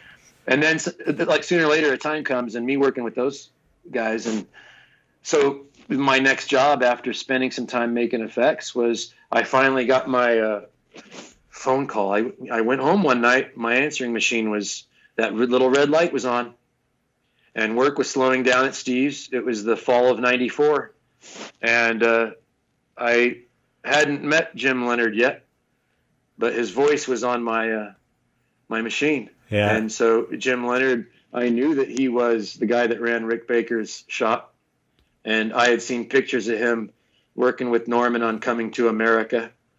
Like he was the guy since like the mid '80s, Harry and the Hendersons, Gorillas in the Mist. Like, so Rick in the early '80s had guys like Gunnar Ferdinandson, and then in the mid to late '80s, he had Jim Leonard. Right. So here we are in the early '90s, and his voice is on my recording machine saying, "This is the address to Cinovation Studios. I've been hearing your name a little bit as of late. And I think that it's about time that maybe you come over. We can say hello and let's put you through an interview." Oh, wow. He talks like Yosemite Sam. He's got that Southern draw. Yeah, I never met. He's like the legendary dude. I never met him. I never worked with him. But everybody at Rick's would talk about Jim Leonard. He was like, is always coming character. Total character. Yeah. From what I can, his machine was like, "All right, Bobby, I'll tell you what, 8 o'clock. Don't be late. 8 o'clock. You got the address? Yeah. Make sure you fucking sleep the night before, will you? All right, see you Monday." This dude's running Rick's shop. It's hilarious. And all of a sudden, like, I'm really nervous. It's like, I know my job at Steve's is coming to an end, but I got no portfolio or pictures. So I talked to Moto, and what we did is, like, Steve was cool, and he let me kind of pull some of the old molds that I made off the shelves, Mm-hmm. And so I took a bunch of pictures, and Moto had it was able to print something like Kinko's. That was the lab, right? Kinko's was open 24 hours. So Moto took me over there, and I didn't have a whole lot of scratch to, he helped me and he put a portfolio together.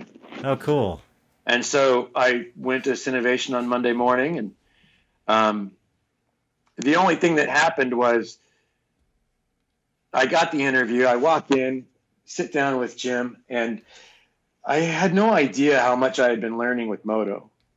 Right, I knew I could make a pretty good mold and stuff, but he turned and opened up the portfolio, and he looks at the first mold, and he's like, "Ultra Cal? Yeah. Hemp or burlap? Burlap. How many layers? All right, what'd you seal the sculpture with? What was the sculpture made out of? That flange, why'd you put that key there?" Mm-hmm. I'm getting grilled. I'm like really nervous all of a sudden. I'm like, I had no idea interviews were like this. Like, I got hired at Steve's just because of Nori and Moto. I'm like, this is crazy. And so, for 30 minutes, he just asked me about all the stuff that was in my book. Wow. And at the end of it, I realized, because like the Karate Kid, Moto completely Miyagi'd me. Right.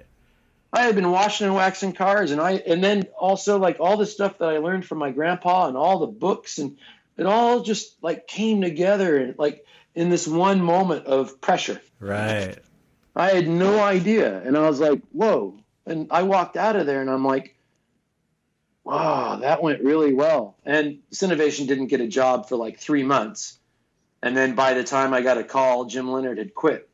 because he was going to do more sculpture for like Franklin Mint and stuff like that. Oh, right. Yeah. And then that's when Jim McLaughlin took over the job. Oh, okay. So they were working on Batman 3. Nutty Professor was starting. And yeah, so there I was. Wow. Walking into Cinovation with my toolbox.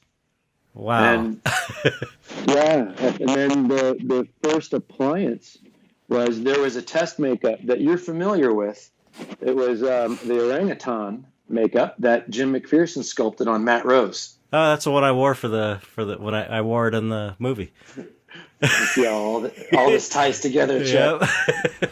My first appliance, my first mold period, my first day at Cinovation, is Jim McLaughlin walking up to me and handing me the lower lip and chin appliance to that makeup. Wow, how funny. And said, Brent said that you could, you know your way around a mold, so I'm okay giving this to you? And I was like, what's that for? And he's like, well, we're doing the Planet of the Apes test makeup. And I'm like, you got to be fucking kidding me. And yeah, so Jim was molding the upper lip and facial piece, and then Russ Seifert was molding the cowl.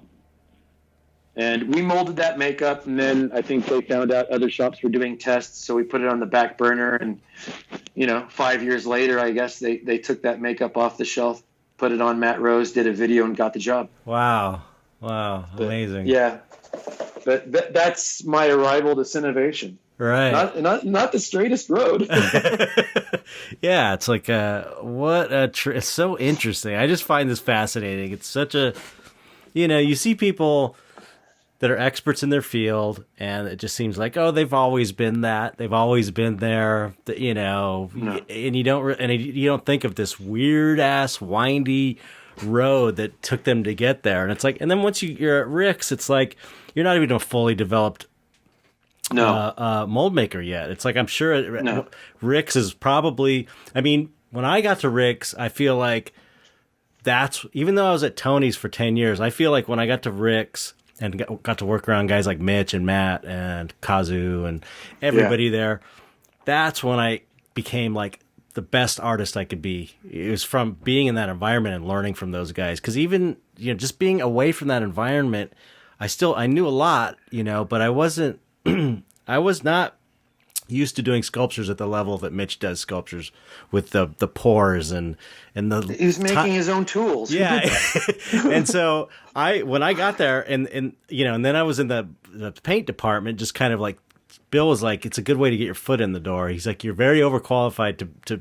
do this, but it'd be a good foot in the door. So I did that, and I painted for however long I was painting these damn ears over and over, 2 colors. And it was just like grinding, but still I just, kind of did it and sort of kept to myself. And then they let me sculpt an apes maquette just because there was downtime and they were doing maquettes. And Rick liked my sculpture, and then from then on I was in the sculpture department. And so as soon as I got in there, it's like there was an empty spot next to Mitch. I'm like, oh, because I kind of knew Mitch from the Blob, because he dropped off some sculptures that he did on the Blob, and so it's like we had met before, although we weren't pals or anything, but it's like I had talked to him and he was really funny. I remember that, and his sculptures were amazing. So it was like I took that spot, like, oh, I'm going to sit next to Mitch so I can learn from this guy. And he ended up like, he aside from being one of the people that encouraged me to get out of effects and do my own fine art stuff, he was like the first guy to really, he was always championing me. He's always telling me, you got to do your own thing. You got to do your own thing, because I was like talking to him about it while we worked together. But he also taught me everything he knew about sculpting. It was like anything I didn't know, I'd ask him, and he would just show you, and then he'd say, yeah, I use this tool that I made. Here, you can have it. And he would just give me the tool. So it's like I still use a bunch of Mitch's tools that he gave me from back when I started sculpting there, So point being is that once you work in a place like that, that's when you have the opportunity to really become who you want to be as an artist or technician, because, like we said, the best is expected from you, and you've got all these amazing people to learn from around you. Yeah, when I first got there, it took me a while to settle in a little bit. I mean, you're young. my ambition and energy was a lot higher and outweighed my skill level for sure. Oh, really? Yeah. I had a good, like, I can do the basic stuff. And, you know, like at that time, some of the stuff they were doing was a little more, you know, like just little appliances, like the Batman 3 stuff was like little small little appliance, you know, they're like little poor urethane. They're block molds, right? Right. It doesn't, once you understand flashing and cutting edge, it's a little easy to repeat that. Right. You start getting into the larger molds and creatures and all that. And I had kind of had a taste of all that. I didn't have the confidence yet. And it took a while. And I think even when you're trying to make a name for yourself in the shop, what happens, like, you know, my experience was, you know, it's quite competitive. You know, everybody wants to be the guy that molds Rick's stuff. That's true. I never thought about that. I didn't even think about that. Yeah, it's so true. There is this competition within the shop. Yeah, and it, like, all shops are like that. Yeah, absolutely. But, you know, it's, you know, I went from, you know, people also, they need to understand, like, before I worked at Steve's or before I worked at Rick's, your typical phone call would be like, hey, so you're a mold maker? Yes. In 2 weeks, I may finish a sculpture and have a couple days work for you. What do you think? I'm like, so, like, in 2 weeks, you have 2 days of work. Yeah. Well, can you do the mold in 1 day? And I'm like, so in 2 weeks, you kind of want me to do it in 1 day. Yeah. You know what I mean? Yeah. So you just say yes to everything. Right, because you have to. So then when you get into these environments where, you know, it's a little more steady, but you get have to like learn to work within the environment itself. But I just kind of waited, and, you know, a lot of times you're just molding head casts and you're molding hand casts. In the beginning, I think it's smart. The guys that are learning, let them mold the plaster parts. Okay. You can't fuck it up. Right. It's important. Everything's important. The polyfoam heads at Sinovation that go to the hair department have to be perfect. Right. They're painted like they were painted a certain color. You know. Yep. They had the little socket underneath on the neck, so it would hit on the little hair person stand, and they could move it and move it. Right. Oh, I have to interject. One of the most amazing things working at Rick's as a sculptor was when it's like, okay, you're going to do this makeup, and for me, it was always kind of like background because they had their main guys already in the sculpting, and I was just happy to sculpt anything at Rick's, man. It was like so great. So you're gonna sculpt this weird little character in Haunted Mansion. Okay, cool. And then someone would just from the mold department would come and deliver me this perfect Ultra Cal bust that was painted the same color as the Chavant, which is the first time I ever saw that. Painted the same, that brown color of the Chavant, and then all coated already. It was like all ready to go. So you just do your sculpture. It was like hand delivered to you on a cart. I was just like, fuck, this is so amazing, because I'd never seen anything like that before. And it's like when you're done, it's like, okay, to hand it up. Once it gets approval, hand it off to them. Mold guys come and take it away, and then the next thing you know, there's this amazing foam piece. It's like, I felt so spoiled by that. It's like, what did I do to deserve this? It was amazing. But back then, those were funny days too, because before, like, everything was done out of the same Chavant. Right, all the art, like from the mold shop perspective about what you just mentioned. Okay, cast up a hydrocal head. All right, cool. Who's doing the sculpture? Why? Because there's like 6 guys and they all use different colored clays. That's right. Right? Some guys like Chavant, the purpley shit. It's Some so people funny. like the brown stuff. Or the green. You got like Roma this. And I think the painting thing, I mean, this may not be exactly correct, but I always assumed that Dick Smith liked to use the ivory Roma. Right, I think so. I think that's true. And I think he used the ivory Roma because less contrast between the clay, right, and the positive itself, right, yeah. So I'm not sure when the painting thing started. I never saw it until I got to Sinovation. Yeah, and I can't remember. They were probably doing it before I got there. But it was something that it's a color match. That's all. Yeah, it made things so much easier to blend, to get good blending edges. It was like, when I saw that, I was like, why is not every shop do this? And now they do, probably. I'm sure it's like a standard thing now. Most things bled out from like you go to other shops and you're like, yeah, it's like, what? And you're like, well, we used to kind of do that at Rick's. Yeah. And they're like, yeah. And I'm like, and I know it's 2002, but we were doing that back in 94. And they're like, right. Right. And maybe some things you even came up with, maybe they were even your idea that like you see in other shops, that, it's like, it's a trip, and it's just taken for granted as the way it's done now, One of my favorite things about Cinovation, and it makes sense if you look back at the things like whether it's not just the makeups, like Harry with the internal like servos, like firsts and things that you're not used to seeing. Right. And people talk about American Werewolf, how you hadn't seen something like that before. I found out working there, it's like as materials were changing, because I had just worked at Steve's and I had just worked with these fellas that make things from scratch. So I'm coming to Cinovation, we're making molds, but now all these materials are changing. And, Nutty Professor, they had transformation ideas and all this. And then Men in Black with Edgar stuff. It just comes from Rick. I know, yeah. Rick, like, he would come over and talk to me and like, so what do you think about this? And I'm like, what? You want my opinion? He's like, yeah, because you may need to do something different. And what about these new materials and this and that? And like kind of who I am now, the seeds were planted, like, I had a good foundation when I landed at Cinovation. Right. But working for Rick and in that group of people, they explore everything. Right. Like there was like some molds I'd make, and it's just maybe I think Rick just needed to see it to make sure it didn't work. Right. Because if like some people need to see it, or else they'll be constantly curious. Yeah. Right. Yeah. That was that was amazing. The R&D that you got, that everybody in the shop, there was R&D being done for things just to see if they would work. And quite a bit of effort was put on these things, and it was like sometimes it worked, sometimes it didn't. It's like, but that for sure that way doesn't work now, so you can stop thinking about it. Yeah, and there was also an important something I learned within that time in like the mid '90s was like some of the effect shops I had worked at. Some of the artistic things were limited via the technical input. Right.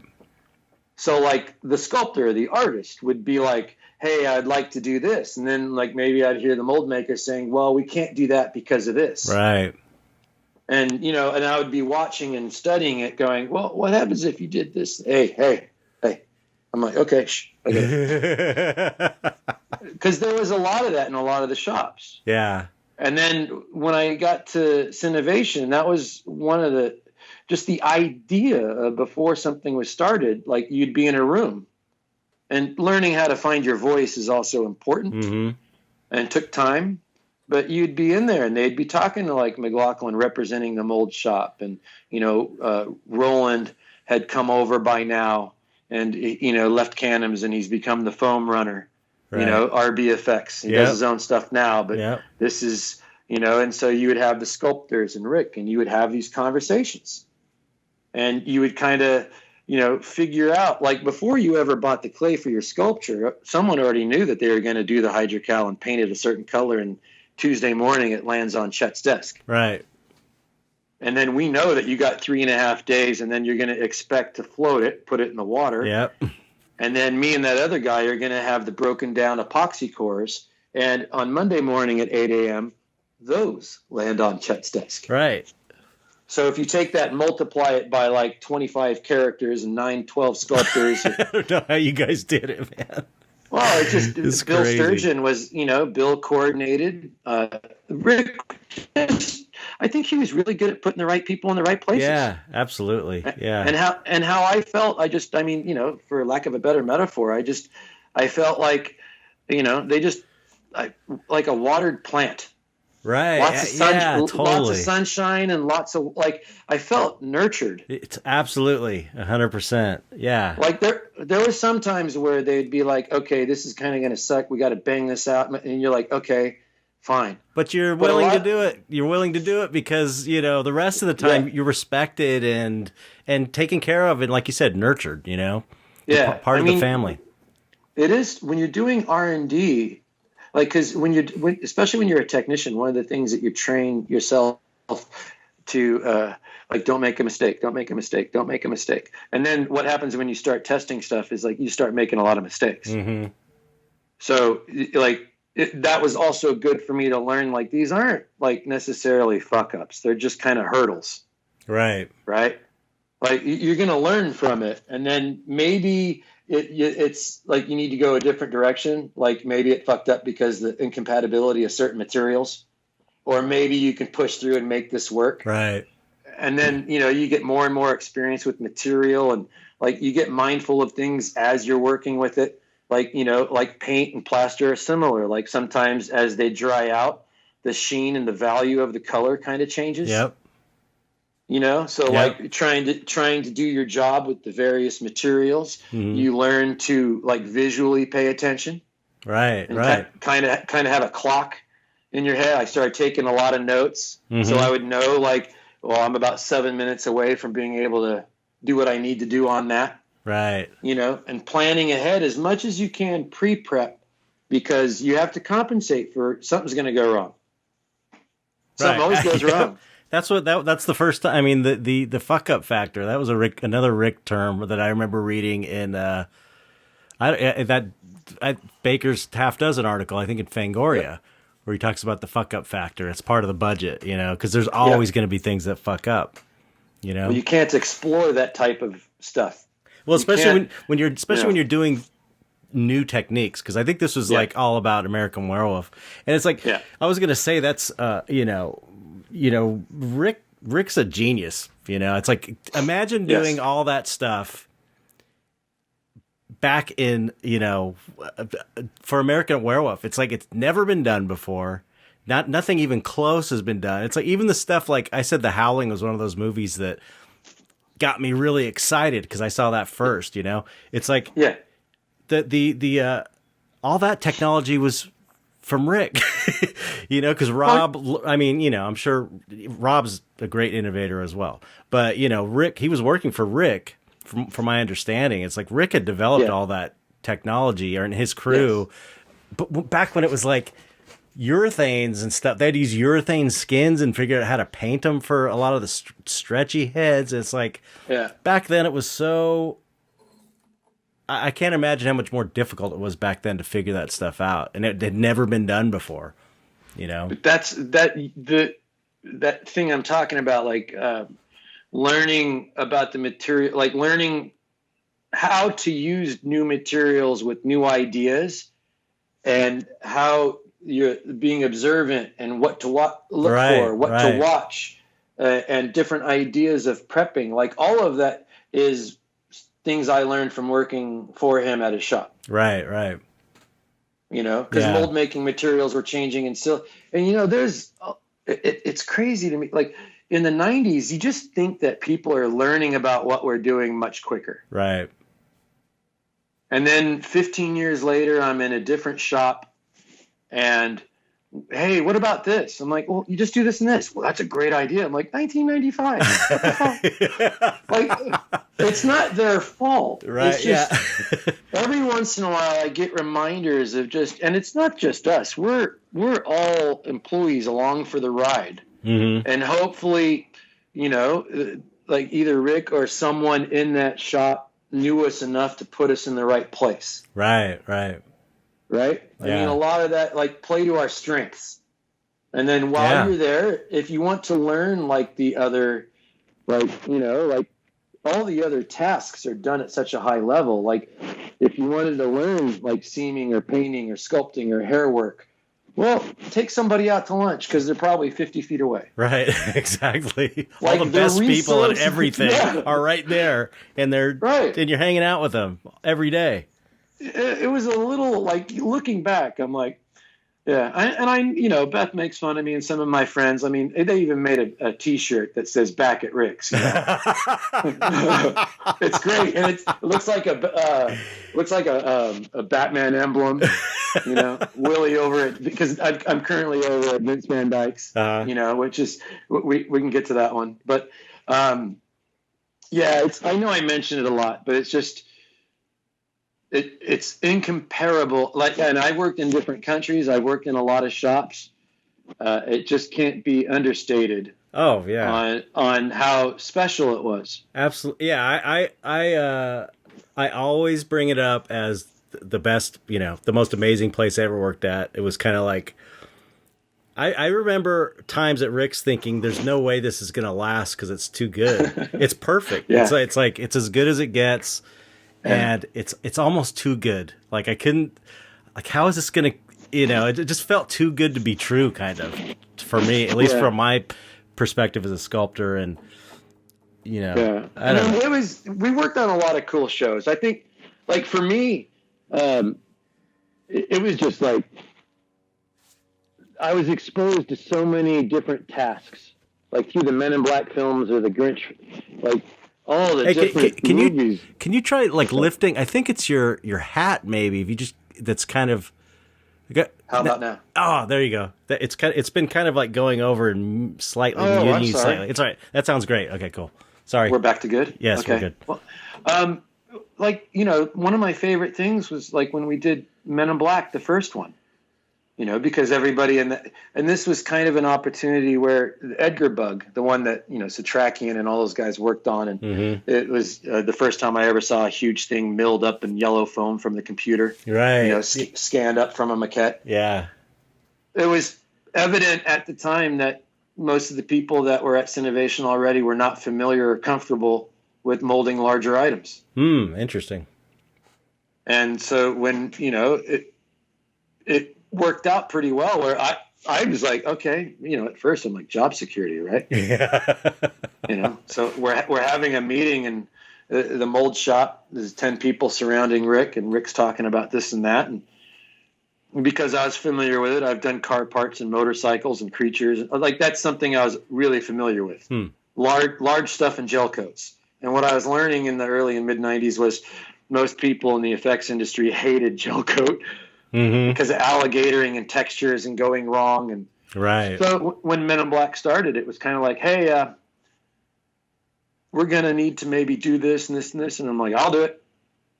And I spoke up. And Rick's like, really? And I'm like, yeah. It's like if I can get like a 2.5 quart pressure pot and, like get 10 gallons of this gel coat and get some of this and get some of that. And there was guys that knew fiberglass in the shop, but no one was. Right. And so we had a little bit of a meeting, and Rick's like, okay, write the shit down, order it, we'll use it. And at the time, I didn't think much of it. And McLaughlin came over. He's like, well, you're going to learn something. It's like, I hope you don't mind me speaking up. And Jim's like, no. It's just when you speak up, you're going to be held accountable now. Right. Like once you verbalize something, expectations form that wouldn't have been there before. Right. Like silence does not create expectations. Right. And I'm like, okay, I'm pretty good at this. Like confident. So like the first mold that I made with the gel coat, like Rick came into the mold shop and just looked at me and said, hey, so take the mold and I want you to clean it all out, and I don't want the core in there, and I want you to bolt the mold up. And I was like, excuse me? He's like, just go ahead and clean the mold up and bolt the mold back together without the core inside. And I'm like, okay, and then come and get me. And I'm like, all right. Johnny Psycho and a bunch of the guys like, oh, shit, you're in trouble. And I'm like, what's... So about a half hour later, I told Bill, I'm like, can you have Rick come over? Rick comes into the mold shop, and he's got some Roma clay, right? So he's kneading up the Roma clay and softening it, and he reaches inside the mold, and he pushes it on the seam. And then he pulls the clay ball out, and what he's looking for is the accuracy and the alignment to make sure there's no step on the seam. Right. And then, he looks at me, and he looks back at the clay, and gives me the sideways eye. The famous Rick sideways eye? Oh, yeah. And my younger self is over there going, oh. Yeah. And he looks at me, he's like, good job. And I was like, yeah. He's like, all right, just keep doing that. Killer. And then because of that, when Mighty Joe Young came around, they're like, hey, there's going to be big gorillas. And they were going to split the mold shop. And Jim comes up to me, he's like, hey, would you like to spearhead most of the lab work for the big gorillas? Killer. And I'm like, yeah.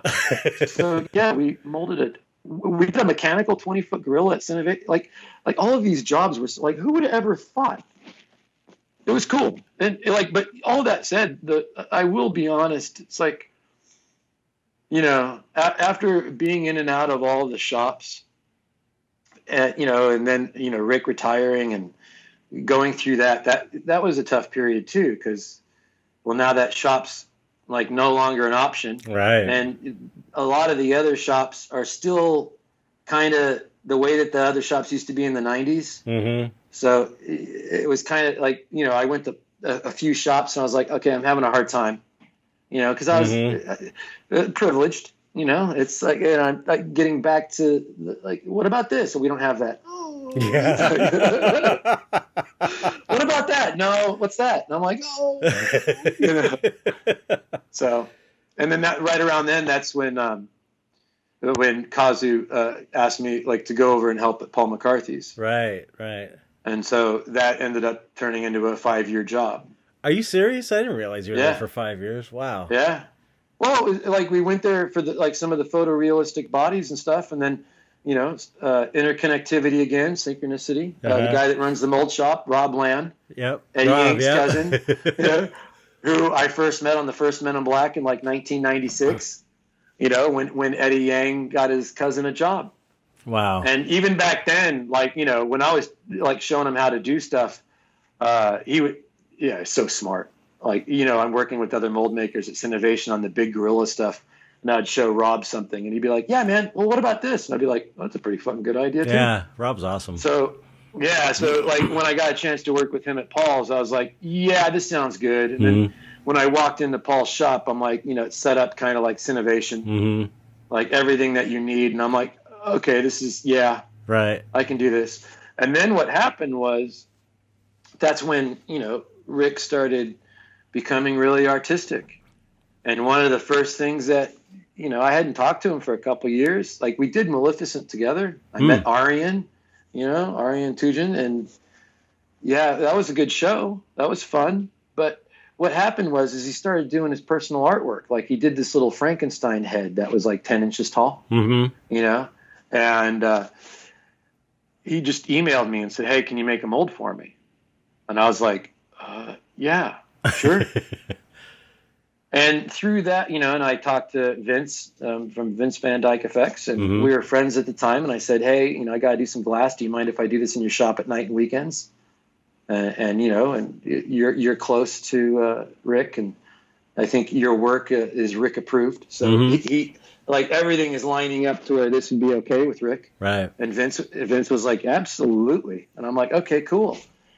And what I loved so much, and I felt like everything else leading up to this point was amazing, but even on those simple sculptures, one-on-one time, right, on his, like being able to like just go over to his place and talk shop with him. It had been a few years, you know, the shop's gone and he's retired. The first initial feeling is like, wow, man, did I miss this? Right. And then the other feeling is like, I never really had it one-on-one with him. Right. Like it was always crew, like, you know, a vast crew, and you have moments of one-on-one within the environment. Exactly. Yeah, I know. I always feel like I missed out on that as well. It's like I would have loved to. Like those moments are rare. Yep. You know, and because everybody wants one-on-one time with Rick. That's the thing, you know. Exactly. And I felt, oh, maybe perhaps it's been earned.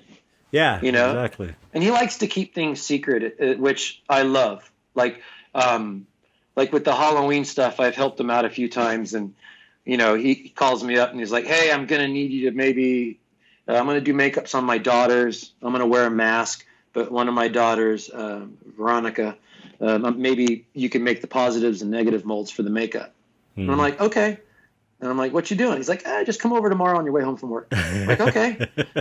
And so when I go over there, you know, I walk into his house, we catch up a little bit, and, you know, I go over into his sculpting area, and he's got the hydrocal head cast painted with the sculpture on it. It's all, you know, dramatically lit. And I look at it, and you can tell that he's doing Jack from American Werewolf. Right. You know, with the wolf's claws going through the face and throat. Oh, I love that sculpture so much. Right? And I walk in, I'm like, your theme this year is American Werewolf in London? He's like, yeah, what do you think? And I'm like, oh, shit. And I'm like, you want to mold this makeup? Yeah, I'm it's like oh my God. It's like the next best thing to working on the movie, really. Dude. Yeah, there's these like little moments, and and of course it's summer, and he sculpts out a monster clay, so I got to take the sculptures home, and it's like 110 degrees outside. Yeah, he'll email me, and I got to take a picture of the sculptures in my house, air conditioning, sure that they didn't melt. It's like there's always like the life of a mold maker is learning how to manage things that can always want to go wrong. Right. Definitely. But like little moments like that, the one-on-one time have been really important, and I've really loved them, And then even like a few years back, like Henry Alvarez, you know of Henry by name? Oh, yeah. Okay. Of course. Unfortunately, I was at his funeral. Oh, wow. Yeah, I never met him. I never got to meet him. I met him through Moto. Oh, wow. Back in the 90s, that's when Moto started working at Rob Bottin's, and, Moto got me. I worked at Bottin's for a couple shows. Oh, I didn't know. Mission Impossible, the first one, while I was working at Cinovation. Oh, wow. Moto, like the first time was the first Mission Impossible, and we were working on Nutty Professor. And, there's no cell phones back then. Right. So I'm in Cinovation's mold shop, and they announce on the phone over the loudspeaker, Rob Freitas, line 2, Fernando from Bottin is on line 2. And I'm at my table, and I'm like, could we have done this a different way? I look up, and all the mold makers like, hey, motherfuckers, what's going on? Traitor. Yeah. So, you go and grab the phone that's sitting on the wall in the mold shop. It's got one of those curly cords. And this is one of those times where you find out just how far that cord will stretch. Yeah. And I go into the other room, and Fernando Favilla is on there. And Fernando's like, hey, what's going on? I'm like, well, you called me at Rick's, so you kind of know what's going on, right? I mean, it seems a bit redundant. He's like, oh, I'm sorry. Hey, listen, I got your phone number from Moto. And we got this makeup. We're doing it. It's on Tom Cruise for Mission Impossible. Now, they changed the schedule on us, and it's messing us up a little bit. So what I was thinking was, can you mold it for us? And I'm like, well, like when? He's like, well, what time do you get off work? And I'm like, 5 o'clock. And he's just like, well, how about coming out tonight and then just seeing how you do tonight and over the weekend? And we need the finished foam appliances on a plane going to London on Sunday evening. Right. What do you think? I heard about that. and I was like, wait, what? So rush hour traffic, and for those listening, heading east on the 210 that goes out to? Oh, my God, yes. That was my drive home. It was terrible. I never knew it up until this point. I never drove out that direction up until this point. And the only thing they said, so it's Friday night traffic. Oh my God. And they said, look for the Miller High Life sign. Yeah. And then get off and then make a left, make a right, look for the oil changers, and that's the shop. I'm like, my God, I get to work at Rob Bottin's. So, 5 o'clock comes, I'm grabbing my toolbox, the other mold makers at Cinovation, they're like, so are we seeing you on Monday? I'm like, again, this could have went completely different. Right. Landlines. So I drove out there. It took me like 2 hours to get there after working all day. And I met Moto, and they take me over. And I met Ryan Peterson on this job. Yeah. Because the sculpture's not done yet. Right? So it's this whole facial cow piece, the ears. They put cutting edges on the inside of the ears, like weird decisions. And I'm like looking at it going, so 1, 2, like 3, 4, 5 piece ultra cow mold? Like, are you kidding?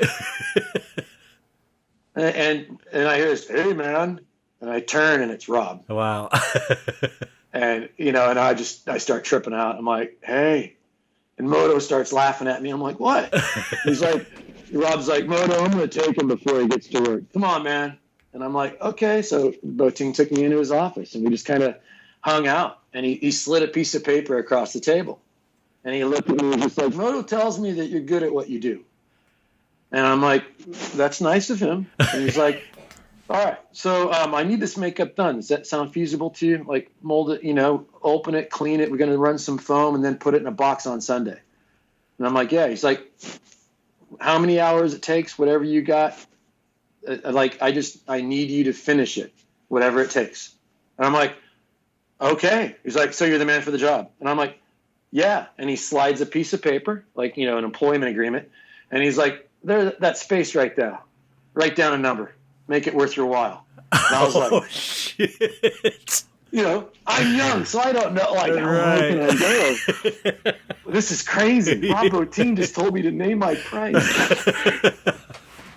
Amazing. So I write down a number and I slide it back across the table, and he laughed. He's like, how about I do this for you? And he wrote down a higher number. Oh, no way. And I looked at it and I was like, yeah, I can. All right. He's like, you had a long drive? Yeah. He's like, you want to relax before you get to work? Hey, come here. I'll show you some displays. So he shows me this display room with like this darkness and full-size RoboCop, like all the right, you know, all the cool shit that I used to hear like Henry talk about when he's with Moto. Right. Mm-hmm. So I go back into the shop. I start making the mold. It's an all-nighter, right? They're bringing me Thai food. I'm meeting Fernando.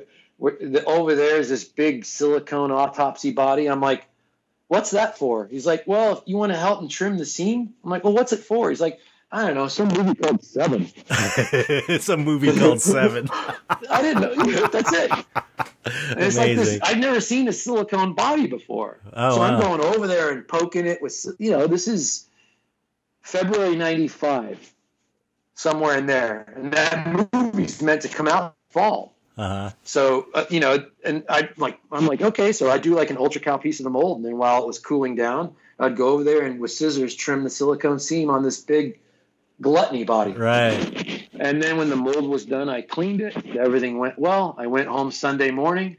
You know, when I met Ryan, I was flashing the mold, and Ryan was on the other side of the Wait a minute. You were there the whole time from Friday to Sunday? Yes. Working like, did you sleep? I took a nap like Saturday afternoon.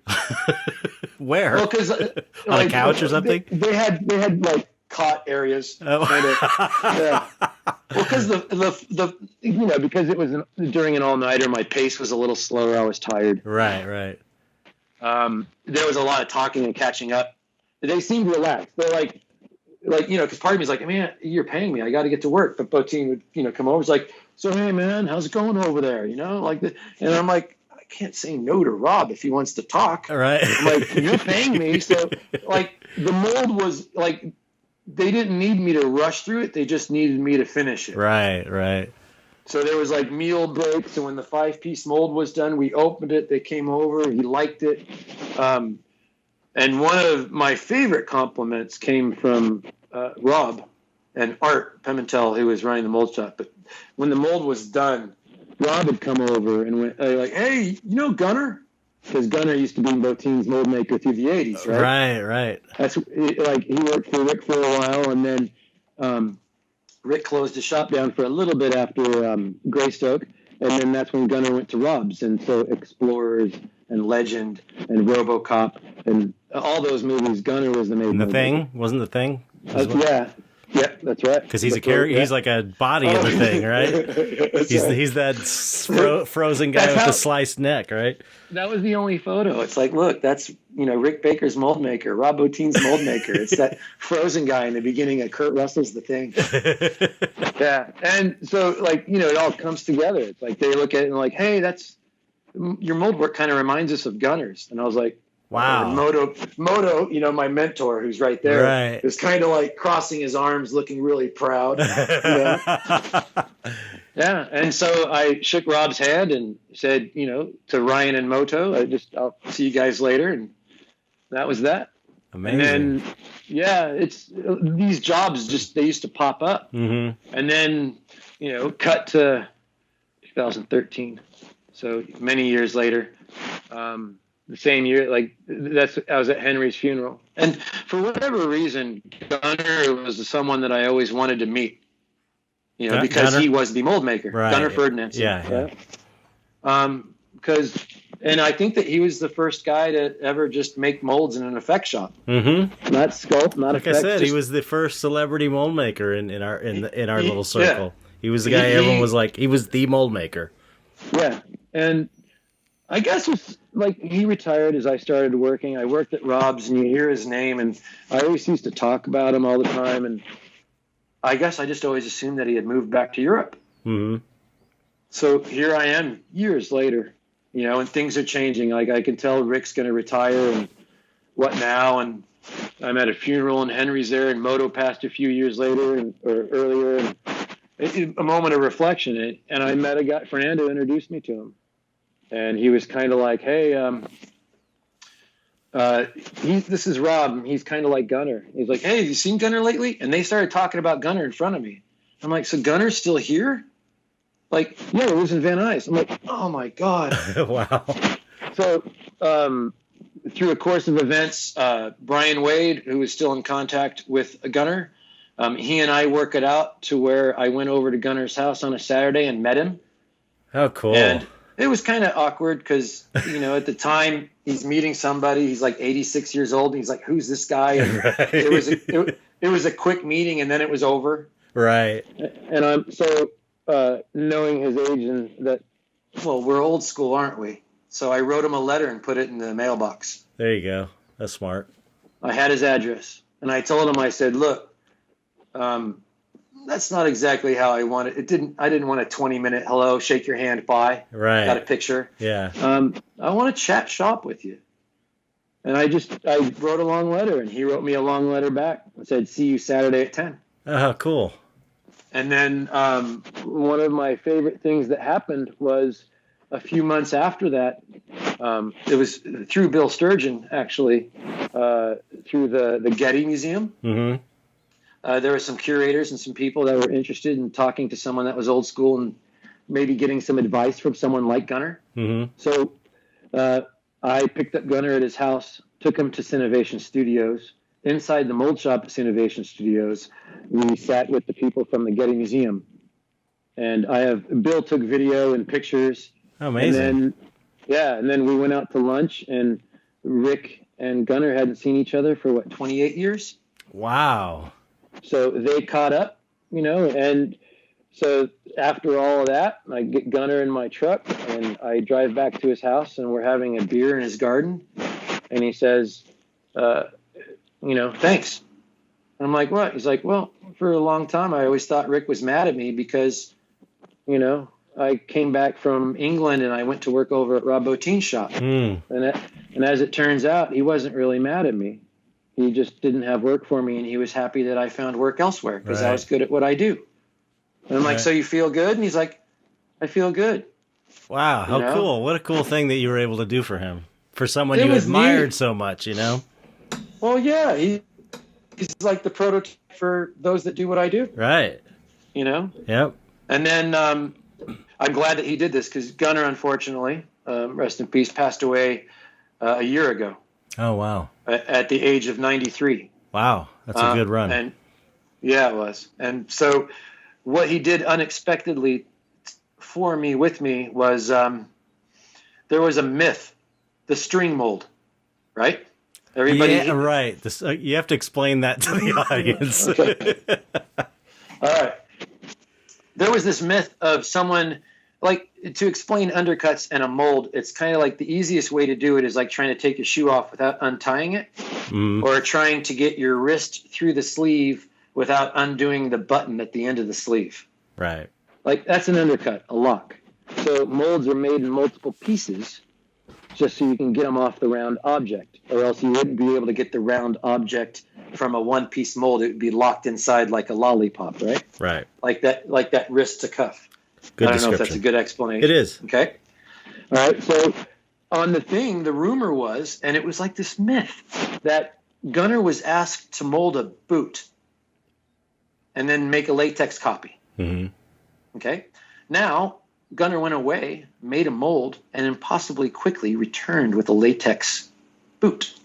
And people were like, how did you? He's like, well, he used a string. But how do you use a string with plaster? And so the idea is the plaster began and the string is put into the plaster near the surface of the mold.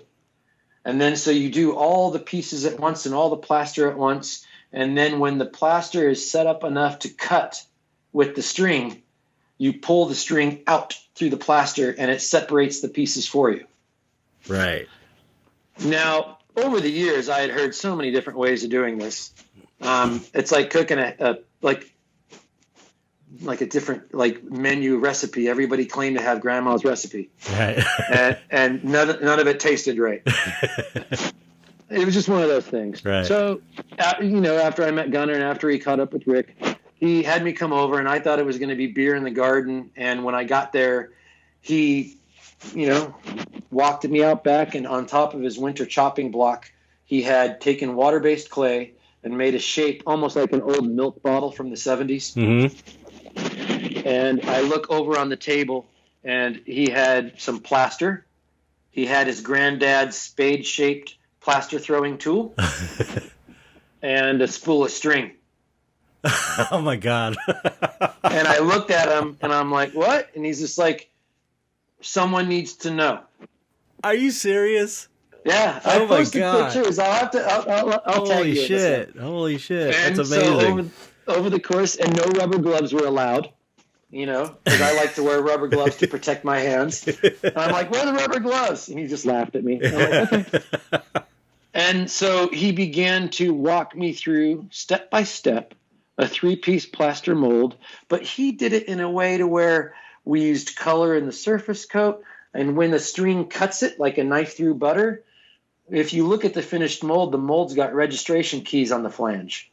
So people are like, well, if you cut it like a knife through butter with the string through plaster, how'd you get keys? Wouldn't the key get cut off? And I'm like, hence why he had me over there for the afternoon and showed me how to do it. Wow. We did it all out of, it was a continuous plaster batch. We made a big batch of plaster, took a small batch aside, added some color to it. He shot, I had to throw it with my fingers. Right. And old school. He had a paint stick in his hand. So when I wasn't doing it right, he was slapping the back of my palm with the paint stick. He's like, not like that. And I'm like, ow, what are you doing?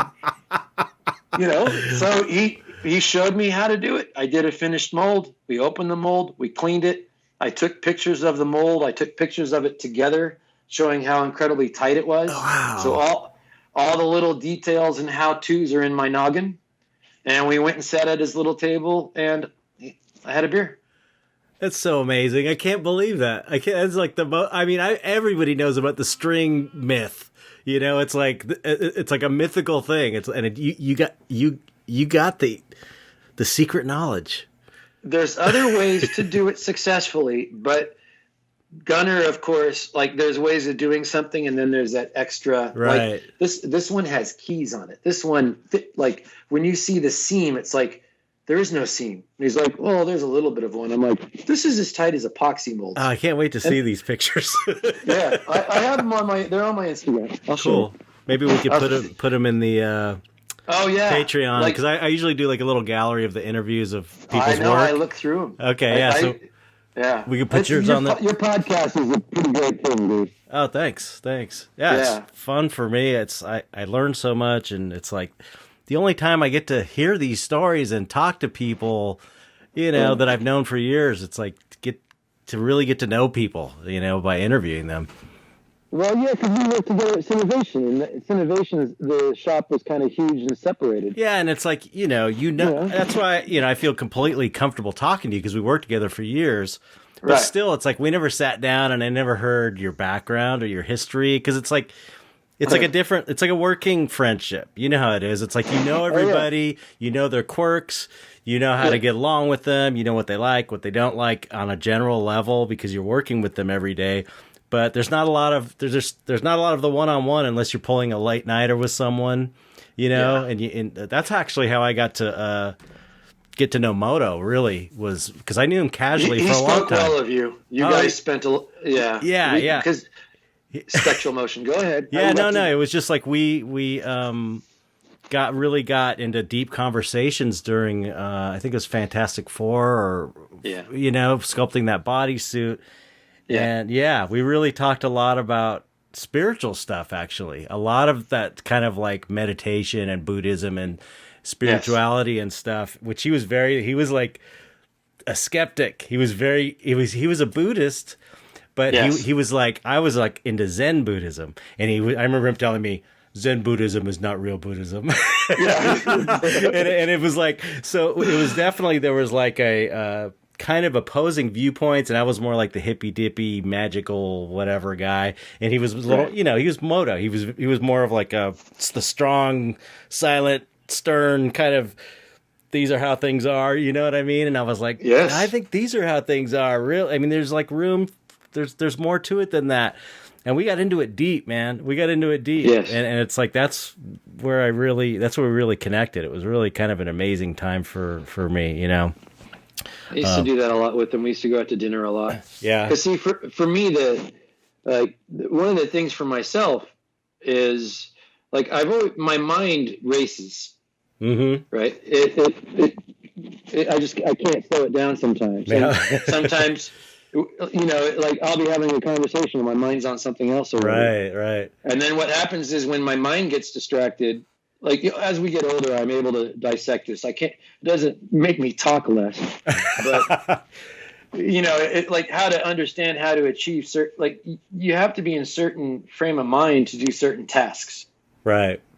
And the thing with me that was always difficult was like how to quiet the left side. Mm-hmm.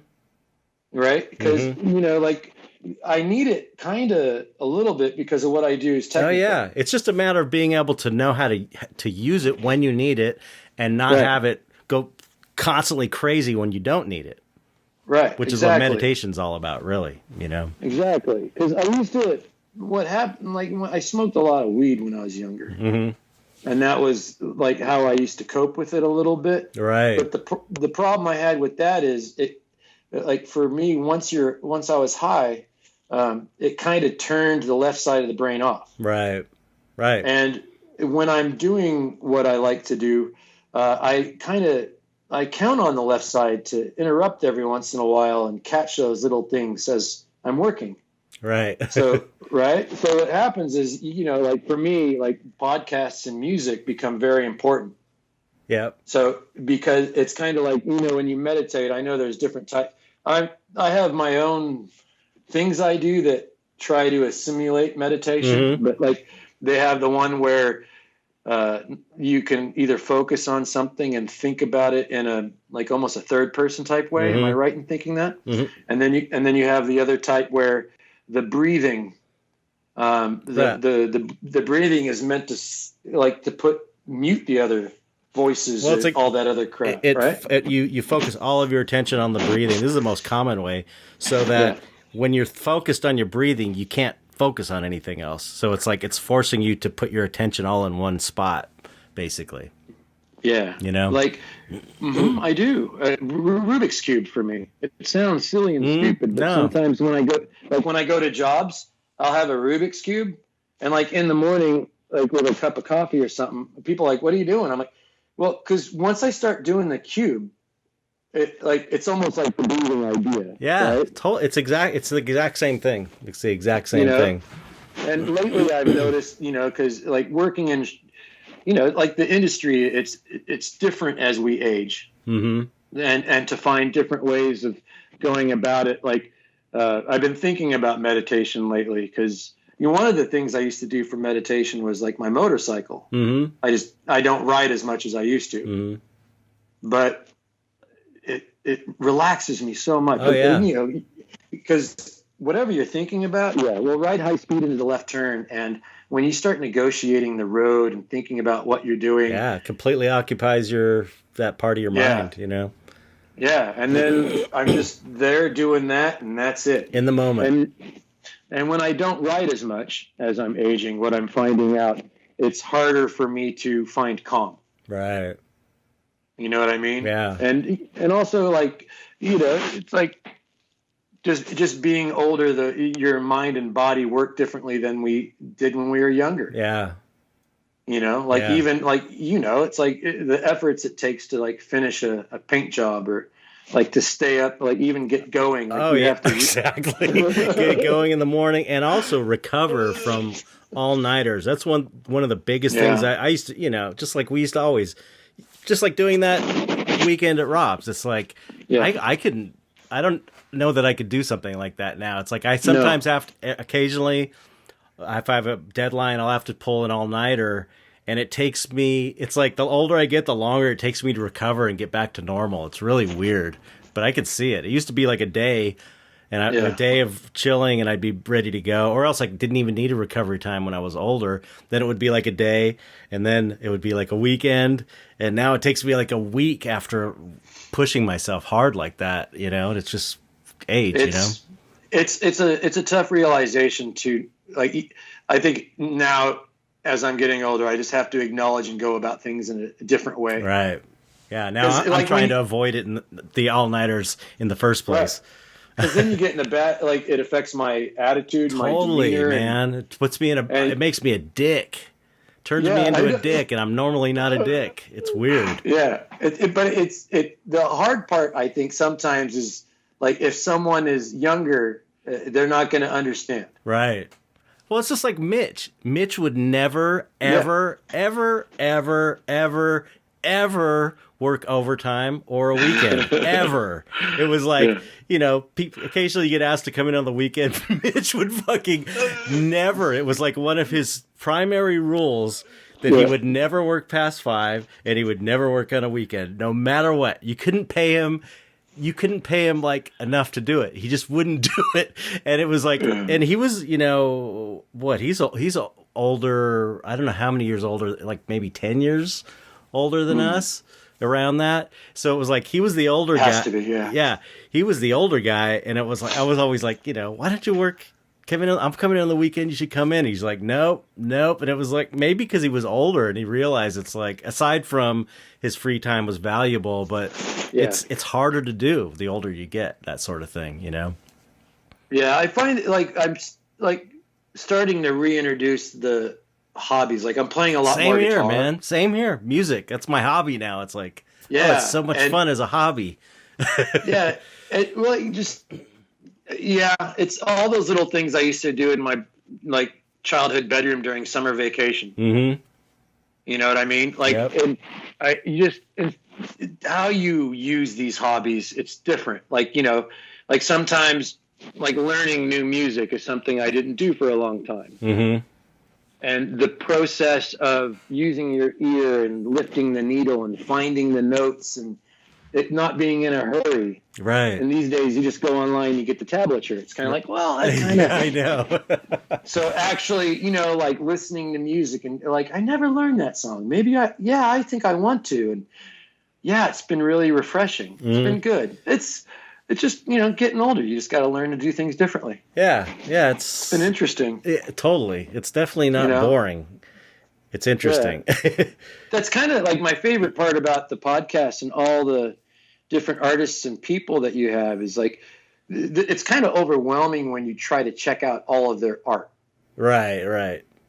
Because the content wise, you just have to be patient and realize that, okay, like today I'll check out a couple or because I'm slow when I try to absorb like art. Mm-hmm.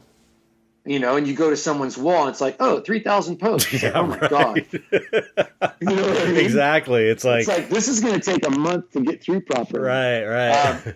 But the one thing that I really enjoyed, and I think it's so cool to see it kind of, you're gaining more momentum and, you know, it's the mindset behind a lot of the people. Like their thoughts and like you're saying, their paths and how they go about different things and like the synchronicities and the similarities. And it kind of fascinates me. Mm-hmm. And it like a lot of them are very similar to like the people that we worked with on some of our favorite movie jobs. Right. You know, and that was something that I missed.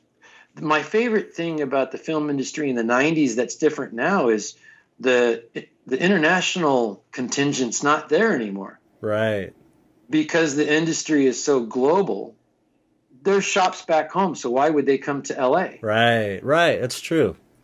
And one of the things I really love about like the early mid 90s is like you go into a shop and you just met people instantaneously from all over the world. Right.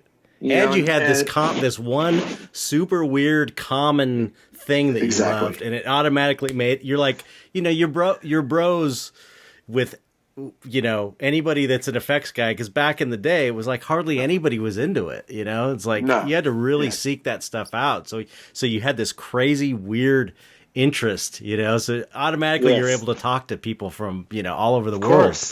It's like, oh, we have this genetic component, this weird genetic component. We're into makeup effects.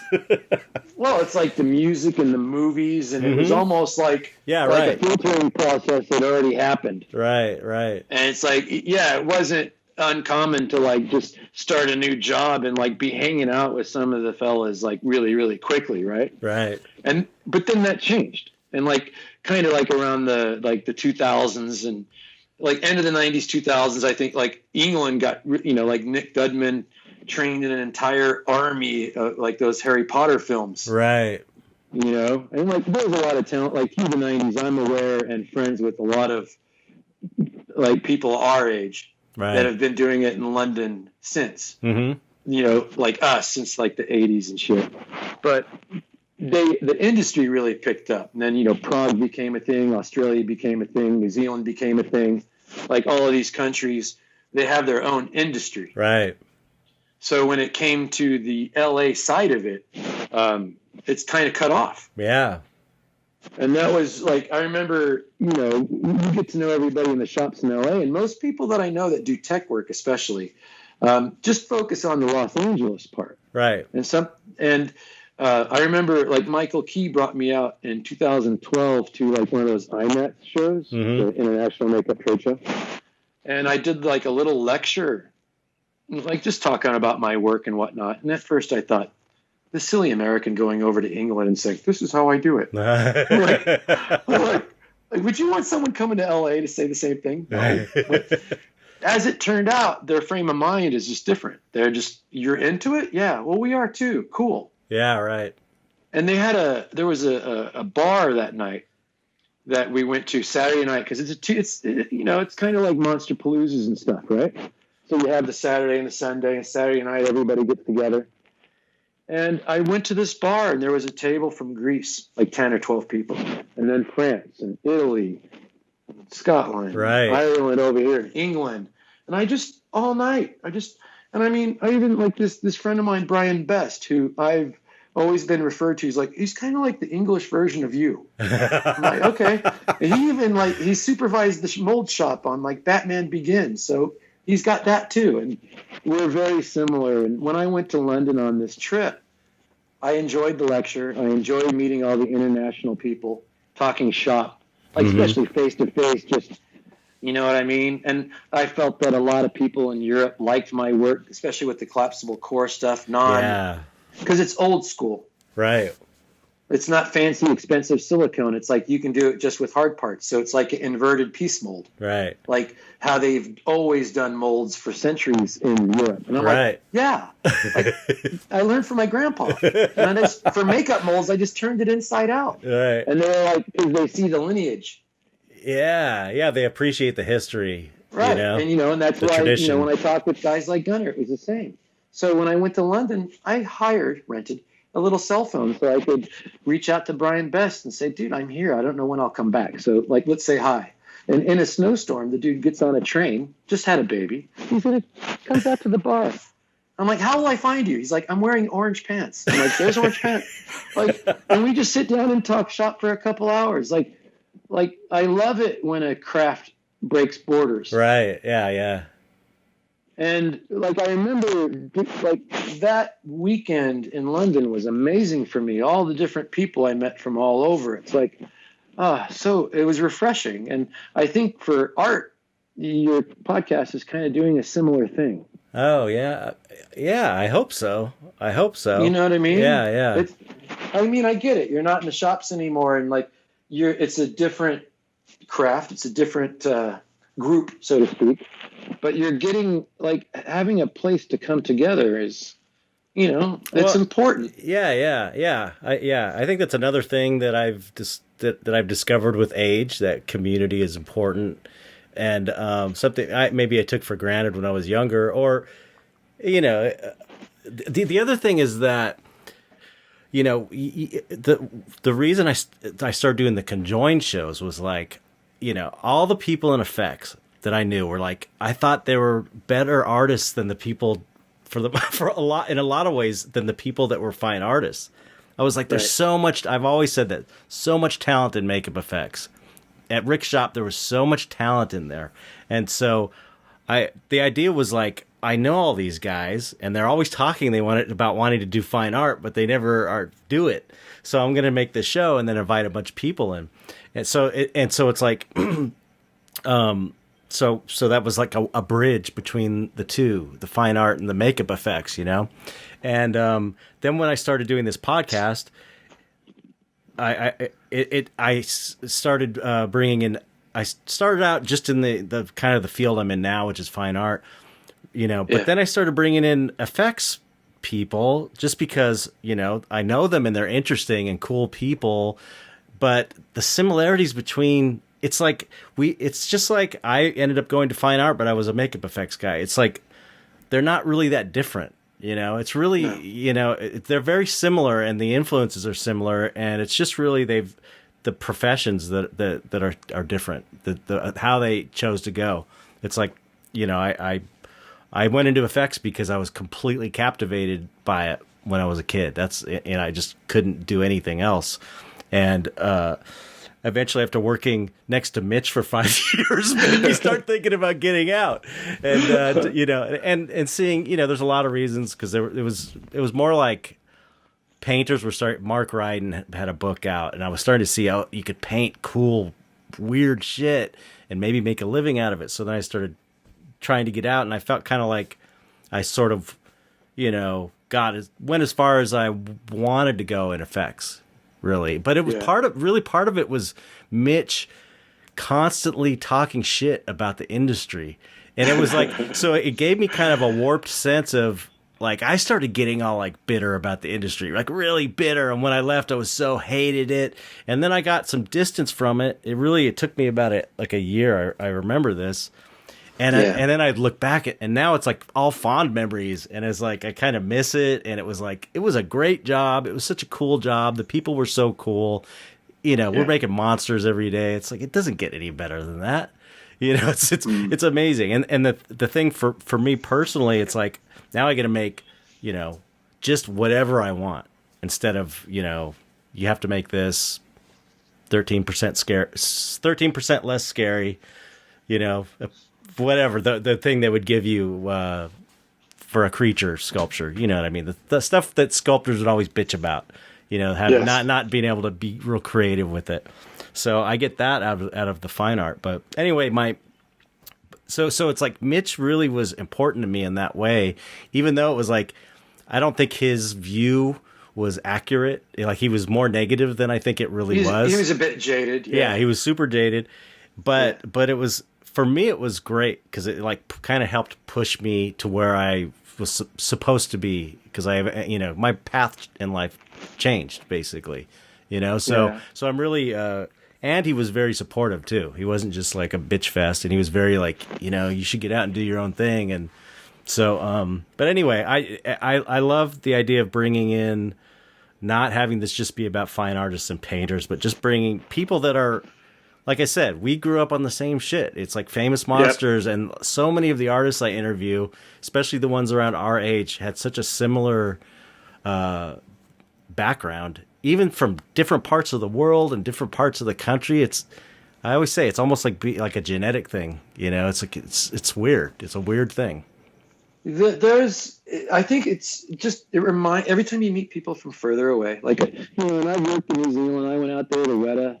You know, spent a few months on The Hobbit, because I had met some of them on a job in Europe when we were doing Narnia. Mm-hmm. We did makeups at K&B, and they did the armor. So I had some good friends from Weta in New Zealand. And everywhere you go, it's just, I'm always like, you're going to find similar types everywhere. And I just usually seek out people that are into the craft. Right.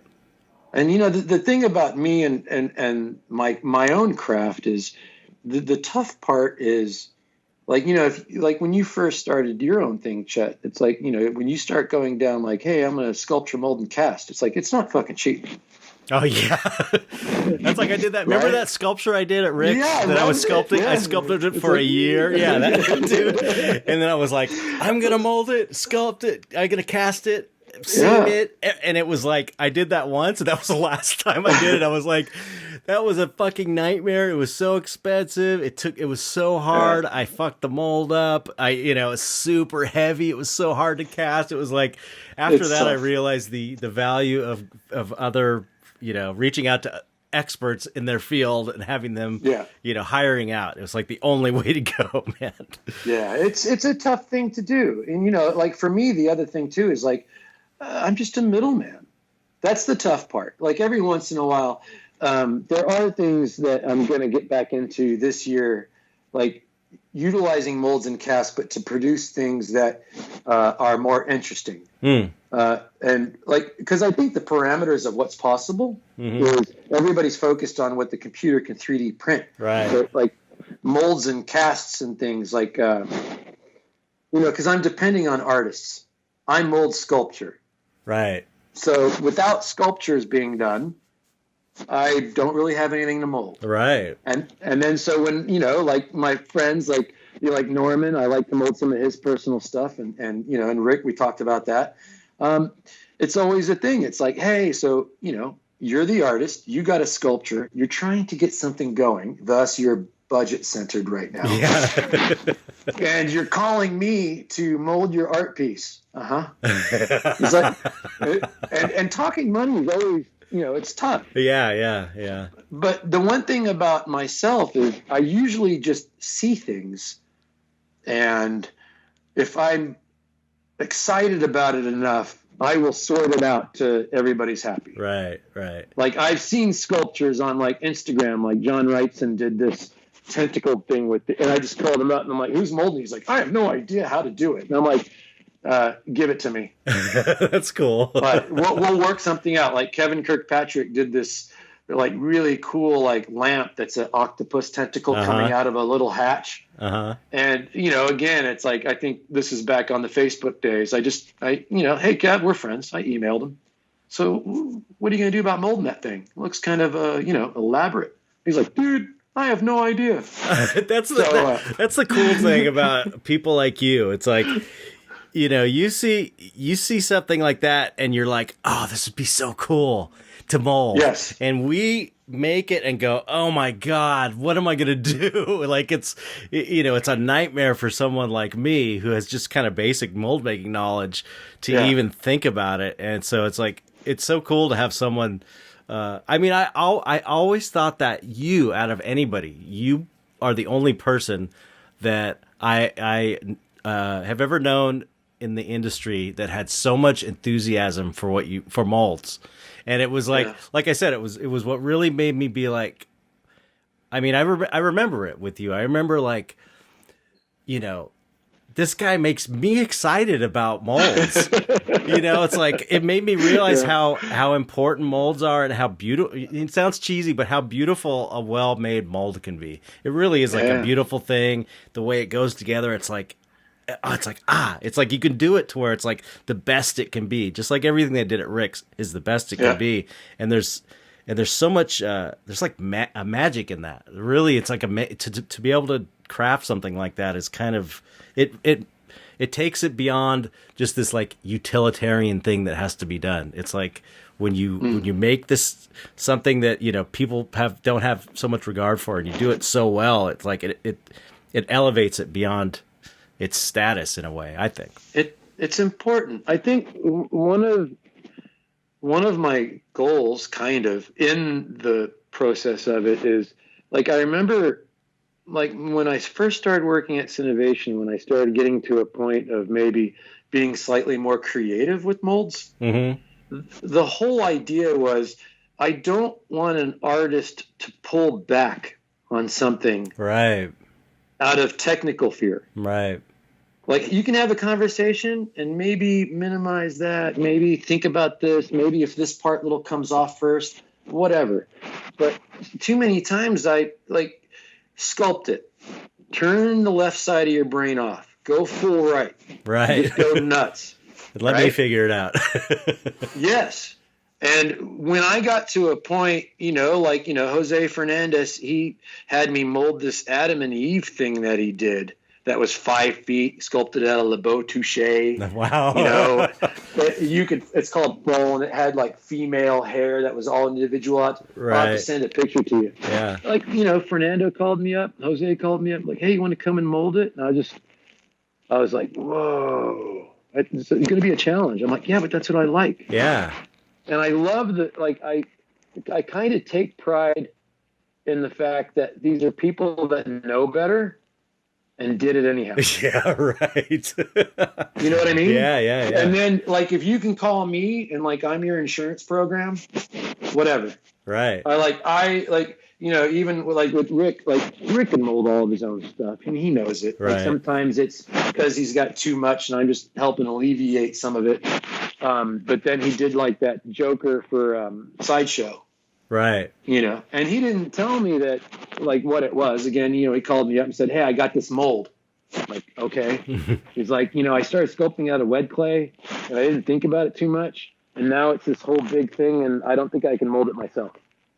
I'm like, so you had fun sculpting it? He's like, yeah, it was a blast. I'm like, all right. Yeah, I'd love to see it. And he didn't tell me what it was. Uh-huh. And obviously, anybody listening, I'm a huge Batman fan and love the Joker character and all that. And again, I got an email went over to his place on the way home from work. He's got it all dramatically lit. Uh-huh. I walked into his place and looked at it and went, holy shit. And he's like, you like it? And I'm like, isn't that the reaction you lit it for? Yeah, right.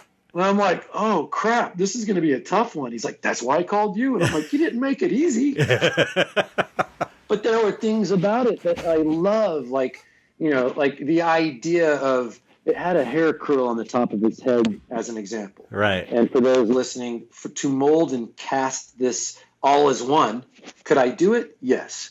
Flexing my muscles? Sure. Do I need to prove that it can be done? No. Right. So, because it's going to be a production mold, and they're going to make like 500 or I forget the number, maybe like 1,000. And I was just kind of like, all right, well, if we took that off, the rest is pretty simple. He's like, really? And I'm like, yeah, it'd be easy to put it back on as long as we cut it off right. Right.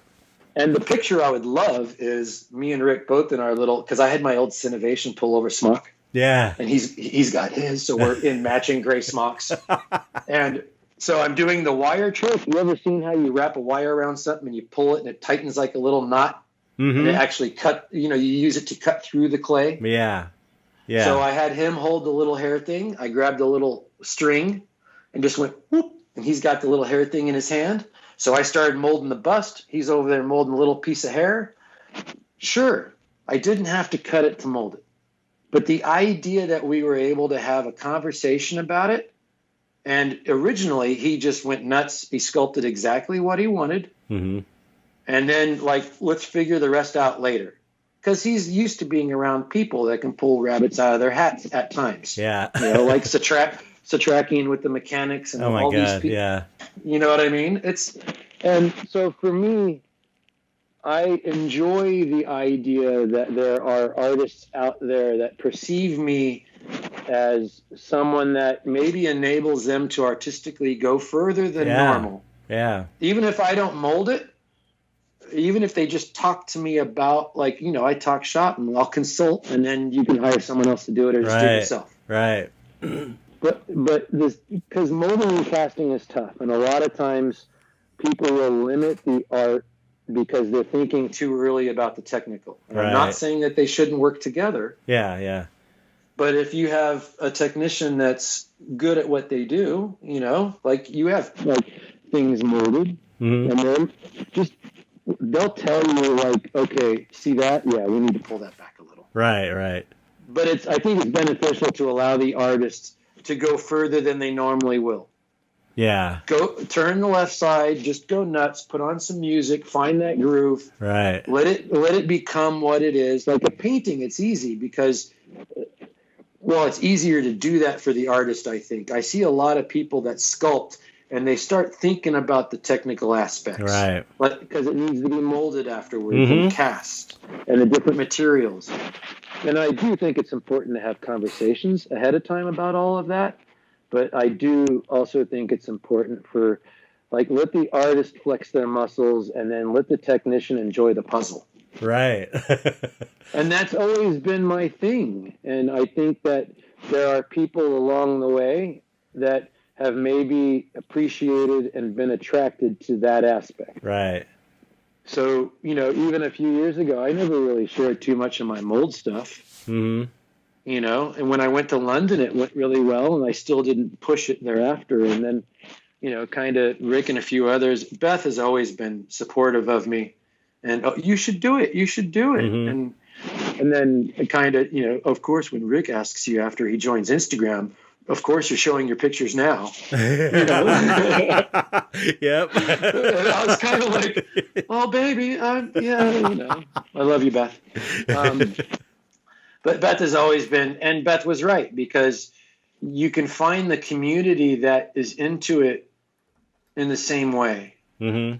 Like Instagram has been that way for me. I'm hoping I can gain momentum and just do more with it, like you do with your painting, and you found a community. Right. Yeah. I do think that the communities are very similar. Like I listen to the painters and the artists that you have, and I'm like, yep. Oh, that's a good idea. Yeah. Even if you're talking about how, like, maybe a procedure dealing with like oils and the way that you got to do this. Yeah. Like I'm like, oh, when I was using that one urethane, it wasn't doing this correctly. And totally, maybe man. Yeah, yeah. That's another thing about Rick's is that when I got to Rick's was I realized that Rick's shop was like an art studio. It was like an old school atelier, I guess they used to call them, where it was like a real art studio. I never really saw a shop as an art studio until I got to Rick's, because the for old school artists, it's like all that stuff was like the same. Sculpture, painting, molds. It was all part of what art was. You know what I mean? And you'd have a studio and it'd be like, that's not like they're all part of the same thing. They're not separate things, if that makes any sense. I don't know if that makes any sense. It's like there's all kinds of crossover between sculpture and painting, and mold making was a huge part of the sculpture tradition and fine art. And it's like all of that took place in an art studio. And it was all the same thing, and I still kind of see it that way. I think the importance, and this is one of my, like, look, when I was 13, I said, I want to go work for that guy. And when I met Moto, I said, this is the guy that's going to train me to do the job. And then I got good enough, and my goal was, like, I wanted to learn how these things were done, but I wanted to be a part of it. Right. We used to read about that was made but cut from the film. That was made, but the design was changed. And I'm like, man, and I just wanted to be in the room. Right. And I wanted to work for certain people, Yeah. And so my goal was, I want to get to a point where that guy looks at me and says, mold this. Mm-hmm. Okay. And now that I've gotten there, it's kind of like, I just want other people to, it's like you paint. It's like, I just want more, like, look, mold making is centuries old. Right. You go to Europe and you look at all the bronze statues that people like Gunnar and Gunnar's dad and Gunnar's granddad. I got pictures of them molding stuff in the 20s in Copenhagen. Wow. I mean, like my granddad, what he did. It's like, you can't have all that beautiful art without a mold. Right, exactly. The bronze statues, guess what? They all come from a mold. Yep. And I just chose to use a craft that I love to utilize. Well, I just wanted to meet my heroes, I guess. Right, yeah.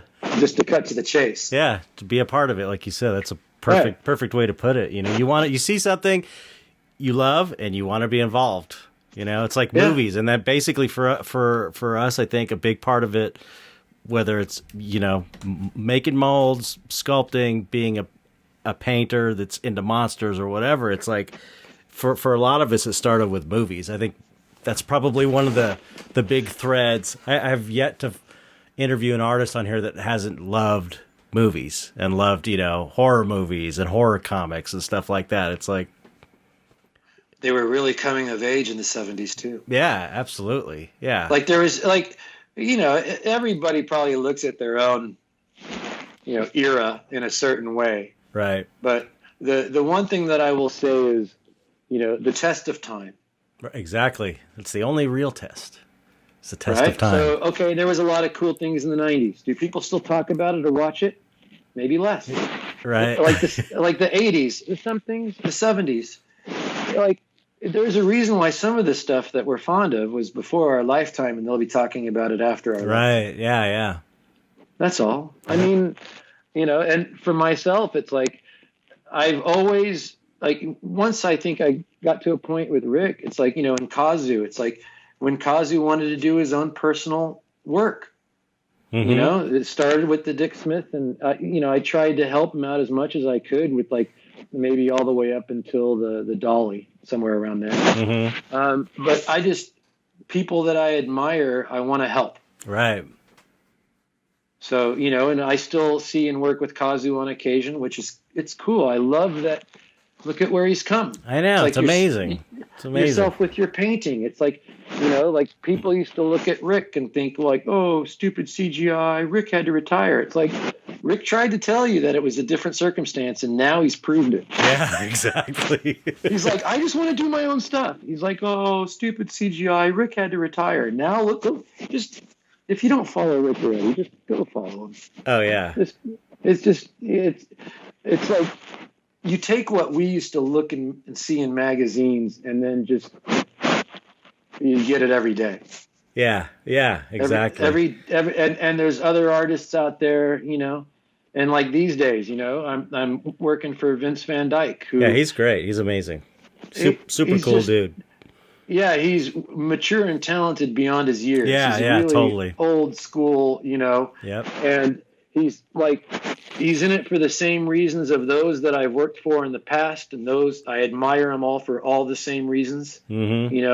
They like quality matters. Yep. You don't always get the time, but let's see how good we can make this. And usually it's pretty good. Yeah, that's a function of the industry more than anything else. Yeah. It's like I think part of the reason Rick stopped doing it is because the industry changed so much, and he wasn't able to do it. It wasn't fun for him if he couldn't do it right. Right. And it's like, you got to respect that. I also think that he would probably prefer to, like, he's well off because of the Big Shot, but I used to, when we were in the Big Shop, I used to think, man, that American Werewolf era must have been like just 5 of you in a shop. Right. You know what I mean? Like in a small shop. I'm like, and kind of get that with his Halloween things now. Like Arian helps him, and like one year Bart Nixon went over there and helped Rick with his makeup, and and it's fun to, like, when you get older and you've known all of these people for so long, it's nice to, I admire those of us that are still into it. Still love it. Yeah. Totally. Like, no matter what it is, it's like, however technology changes, it's like the motivations are the same for me. I usually, I want to find someone where quality matters, including appreciating and respecting the tech work. Right. And and they're in it for the right reasons. I want to look back on what I'm contributing on with pride. Right. Yeah. And there's been silly, like, innovation. We worked on so many, like, Wild Wild West. And some movies are like, what the damn if we didn't have a good time working on it. Exactly. That sense of community was strong. Yeah. Oh, yeah. And even when there was, like, something ridiculous, it was part of the. I mean, you remember Dog Poop Face? Oh, Men in Black 2. Yeah. It's like literal. Well, Mitch is like, I want to talk about it every day. Can I sculpt that? Because it was so stupid, he wanted to sculpt a dog shit face. One of my memories from Men in Black 2 involve an apple box, a hamster, and a flashlight. No, it was a bird. It was a bird, not a hamster. Was it a bird? Yeah. Okay. Oh, no. I'm getting it confused. It was a mouse, an apple box, and Brandon had caught a bird the week before, so it was like, that's how he became the victim. Because it's like, oh, you're good at catching animals. Can you come and catch this mouse in the apple box? People are listening and they're going, what the fuck? I know. It's like, I think I've told that story before. I think I've told it on here again. But I'll tell it quickly because it was amazing. Mitch Devane and I, we had an apple box had a hole in the top and the bottom, and we basically farted in this apple box. Mitch is a very gassy guy. known for his nasty farts. Yeah. So we collected farts in this box every day, covered the hole up. After you'd sit at the box and fart, this is disgusting. You sit on the box and fart, and then you'd cover it with this. He had like a notebook or something so that it wouldn't escape all day. It was a day's worth of farts. And if anybody that knows Mitch could fart a lot, especially after lunch. So then we got the unsuspecting victim, Brendan. It was Brandon Wine. Brandon. I'm sorry. Yeah, Brandon, he caught a bird the day before or the week before that was in the shop and let it out.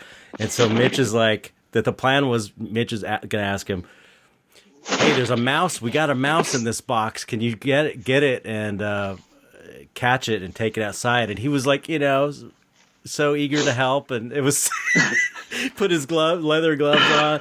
Yeah, no problem, man. He comes over with the flashlight and he's like, looks over the hole to see it, moves the notebook out of the way and goes, dude, that reeks. It just like hit him at once, like a bomb in his face. It was like the most amazing practical joke I've ever been involved in. Yeah, he came into the mold shop thereafter, and it took him a while to regain consciousness. I remember, I think sometimes it's important, because people, like that story, people are like, what? I'm like, yeah, I just remember walking past the sculpting area, and I look over, and Chet was sitting on an apple box reading the book, and he's like, oh, hey, Rob. I'm like, hey, Chet. And I kept walking.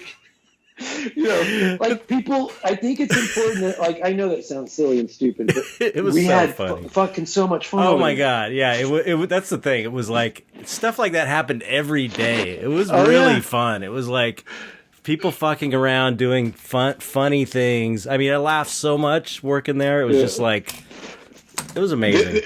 The one situation that was like maybe less funny for myself was, well, it was entertaining, but when Kazu did the for Haunted Mansion, remember the talking bust makeup tests? Mm-hmm. Yeah, they were doing them on me, right? Right. So my head's all covered. My eyelashes had little appliances on it because I can't have body hair. So poor Kazu had to put up with my shit. Sorry, Kazu. I'm a twitchy dude. You want me to sit still for 4 hours in a makeup chair? All right. Someone should have gave Kazu an Oscar early on for that. Prepping you for working with Jim Carrey. That's it. Well, this was prepping him. So he should have been used to it. But I'm not that bad. Jesus. Well, some may argue with you, but what happened was, so they finished the makeup test on me. They bring me down onto the shop floor down by the graveyard out in the open space area. They got a backdrop. I guess Bill Sturgeon had recorded the song on a CD, and they wanted me to sing the song. So they go through this 4-hour makeup process. They put me in the chair. They hit play on the CD. So it's Grim gonna go come out to socialize. Yeah, I didn't know the lyrics. And Rick's like, okay, go ahead and sing along. And I'm like, dude, I don't know the words. He's like, what do you mean you don't know the words? And I'm like, I don't know the words to the song. I can, yeah, everybody can hum it. I know the name of the tune. And Rick's like, are you fucking kidding me? And I'm like, no. So poor Kazu, he had to redo the makeup like 3 days later. Oh no. And what had happened was Bill Sturgeon had taken the song and looped it and then gave it to me with like the lyrics printed out on a piece of paper. And he's like, Rick said, make sure you memorize this by Wednesday.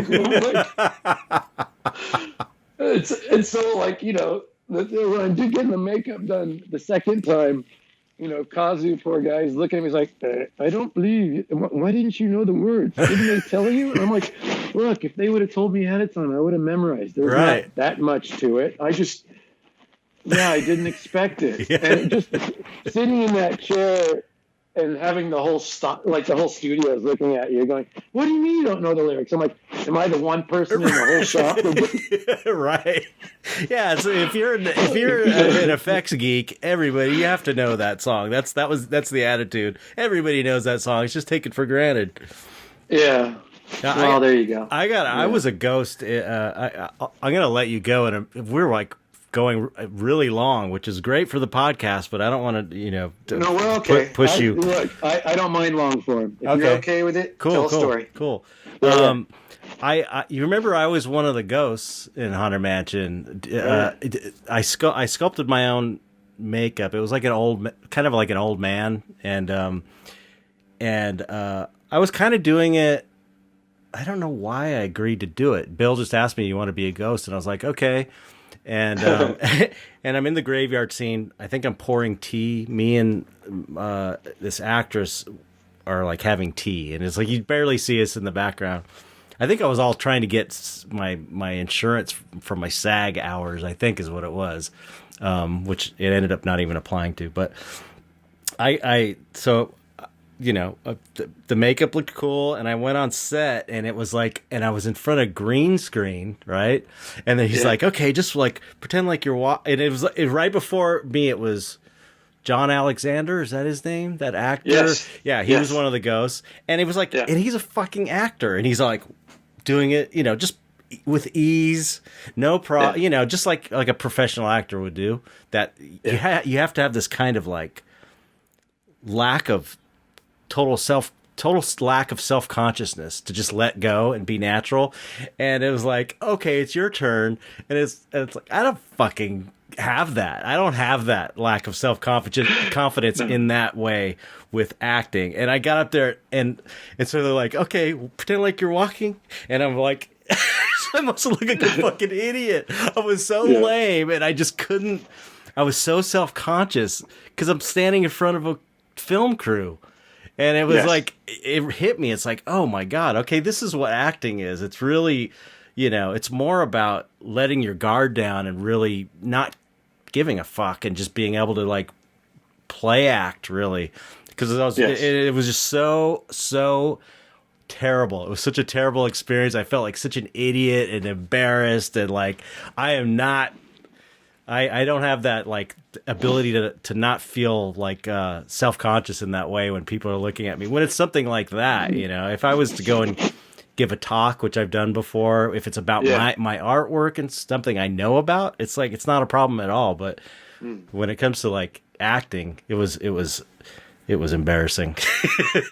Well, it's also an odd feeling when we get put in those little moments of when we realize that we're ill prepared. Yeah, totally. I mean, that's all it is. That's how I felt, really. You get older, and it just happens less often. Yeah, right. Like you giggle about, like, I don't know the lyrics. What? I'm like, what? You just want me to make facial expressions? And then even after I learn the lyrics, it's like, you want me to perform while singing? Yeah, it's exactly. Dude, and I can't move my shoulders because remember, my head, you're a concrete statue. I'm like, so how am I supposed to be acting then? If because then my literal side's like, wait, if I made it concrete, should I be moving around? What are you doing in there? I'm like, I'm thinking, and I can't stop the wheels. Right.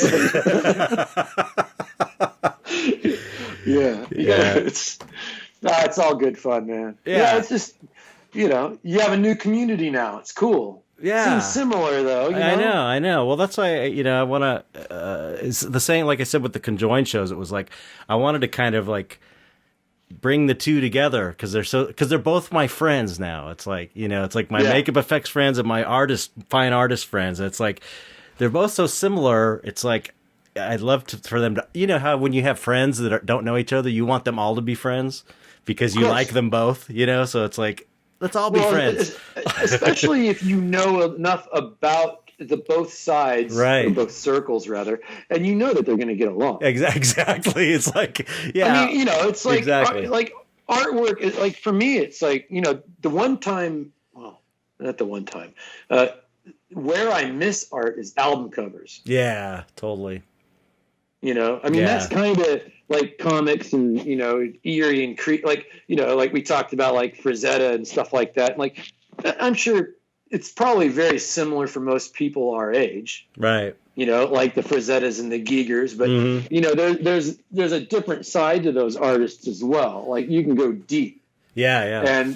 And it's just like a band. The songs they played on the radio, and then you get older and you start listening to their like other albums and other songs, and you're like, wow, now you get why people are still listening to it. Right. You just got to go deep. And artwork, it's tough. Like for myself, it's like I have different moods. And so if I'm not attracted to a certain artistic style in that mood, I'll just, it's not personal with that artist. I'm just going to browse and absorb some of, I've learned, I can't remember all their names because there are like a lot of artists on that I've learned through your podcast. Oh, cool. Like Patreon. Like some of them, it's the detail that grabs you. Right. Some of it, it's their choice of colors. Yeah. I like that. Like there's a difference. Some of them I like, like some of their artwork is like, when they show partials because you want to see something in the foreground. And like, where is this guy? Patrick Woodruff. You probably never heard of him. No. There was a book in my high school library right up there with Richard Corson's Stage Makeup, the ones that I used to just rent over and over and keep late fees and all that. Patrick Woodruff was I learned of him because he did the album cover for Sad Wings of Destiny. I don't know Judas that one. Priest. Okay, right. It's like the fallen angel. Yeah. It's very like brown and warm colors, and the angels with the broken wing. Judas Priest album cover, and then a friend of mine comes up with the book, and when I'm looking at the book, the colors, the vibrancy, and this guy did a lot of acid. Right. Like, holy shit! Look at this imagery. I'm like, you wouldn't have got that from the Judas Priest album cover. Right. And that, like, to me, it was just one of those artists where it's like I'm looking and it's like, that was probably, aside from comics, that was the biggest exposure I had to artwork when I was a kid, was album covers, Oh yeah. Yeah, that was that was why you bought the album usually, if you didn't know the band and the album cover was amazing. I mean, that's how they sold albums, so it's like it had to be good. My first Iron Maiden was bought just because of that. Yep, totally. Eddie the Head. That's fucking cool. Yeah, look at that. Exactly. I was like, 11 years old, and my mom's like, "What is that?" I'm like, "It's awesome." Cool. It's just like the Frazetta book covers. I mean, they knew they knew a good thing when they had it. People over and over, you hear people saying how they bought all those books because of the covers. They saw the amazing Frank Frazetta book covers. Yeah. There's a lot out there, and I think that I just enjoy browsing sometimes. You got to take the time a little bit. There's so much art out now. It's with the internet. It's crazy. There's like almost like an art overload. It's hard too, because like when I do see something I like, I really I mean, whether it's a painting or even like mold work, like I search out a lot of mold makers. But I like to, like we talked about when we were kids, looking at those pictures and studying the backgrounds. Right. Like, you see that picture of Dick Smith on The Exorcist? Did you see on the second shelf over on the left side? Can you read the label on that jar? Right. like these were real conversations. Oh, yeah. And I just, it's harder for me sometimes to just, like, find a new artist and then maybe scroll a little bit and find a couple of their pieces that, like, talk to you a little bit. Right. But give it the time to, like, you got to go in it a little bit. Right. Well, yeah. Well, this is where galleries are so important. Going to a show and seeing paintings is a whole different trip. And it's like seeing the thing out in front of you and being like, just like going to a movie theater is the way to see a movie. Going to a gallery is the way to see the best way to see artwork. I mean, we can't do that right now, but that's why galleries will always be valuable, because it's like you've been to plenty of art shows. You know how it is. When you see an amazing piece in front of you and you're like, wow, some dude made that from nothing, and it's flat, but it looks real. There's context that has nothing to do with the image that you're looking at, like the strokes and like the more you learn about it, the more you see. Right. Yeah, absolutely. Yeah. Like most things, the little details and stuff, sometimes I get comments even with my own work. It's like, well, why didn't you just put up a picture of the whole mold? I'm like, because people miss this. Right. So I cropped the picture, and I don't really want to spell it all out for you, but basically some of my posts are like a little worm on a fishing hook. Right. And it's exciting, like when you put something out, like maybe you on one of your paintings you did a little something. Oh yeah. And most people see it, and it's like they don't tell you it, they don't say it, and then that one person says, "Hey, Chet, you know that little thing there? Yeah. I noticed this." Right. And you're kind of like, see? Yep. I don't need a lot of people to see it, but it is kind of cool, like those little details when someone, like, you know, just someone randomly texts you out of nowhere and says, "Hey, what was up with that?" I'm like, "Well, since you asked, I'll explain." Right. Yeah. Yeah. And thank you for noticing. Yeah. Exactly. And this is how I find people of like minds. Yep. So now I'll go to your page and I'm going to look at your mold work and I'll comment. And they're like, "Oh my God, look, in the end, we're just mold makers, dude." Right. I got to work with certain people, and okay, that's cool. But it's okay if I ask you questions. Yeah, right, right. It's a little, sometimes that's like, you know, especially younger people that may know who I've worked for before who I am. Right. Do you find younger people like that are just totally into molds like you? Regardless of age, I think it's just rare. Yeah, yeah. Like one of my favorite, like the highlights for me, working at Vince's is Carl Lyon. And okay. I know him. I know the name. Yeah, he's got a second page too because he's been sculpting a lot. And his sculpture's getting really, really fantastic. Cool. But you know, even like Vince, like I think some of the people I've worked for and with, in like even Kazu or like Arian or like Rick or like even, you know, Vince Van Dyke, I think they're more knowledgeable about molds than a lot of mold makers. Right. Yeah. It's kind of amazing. I mean, you know, you talked about Rick setting up that studio in such a way like it's an artist studio. It's like, well, every department was set up a certain way because, well, Rick knows how to do all the different tasks. Exactly. And then you go to some shops, like this is just from my own opinion about what I notice. Like, you know, if you're a painter, you're going to expect certain tools and this and that. Right. Like you can walk into an area and tell something about the artist. Right. And then so if you walk into a shop, sometimes it tells you a lot about the person that set the shop up. Oh yeah. I mean that's what they do. Yeah, that's what one of the amazing things about Rick is that we know this because we saw all the pictures when we were little kids. It's like he would do you know, I think there's been pictures out there of him doing everything, like injecting foam. Yeah, that dude was running foam. He was doing molds. He was seaming. He was doing hair. He could do everything. So it's like I found that it was easier to work for someone that you knew every aspect of everything, you know, or had some degree of, you know, really you knew that, like, if I had to, I could step in and do what you're doing, basically. So it's like, you know, I like working for guys like that because it's like, I don't know, it just I've always preferred it. Yeah. I like the, and also I don't require, but I love shop talk. Mm-hmm. Oh yeah. Like you want me to do, like you hired me, you want me to do this. Yes, I know what I'm doing, but I would like to have a conversation and talk about like different parameters and options. And right. Yeah.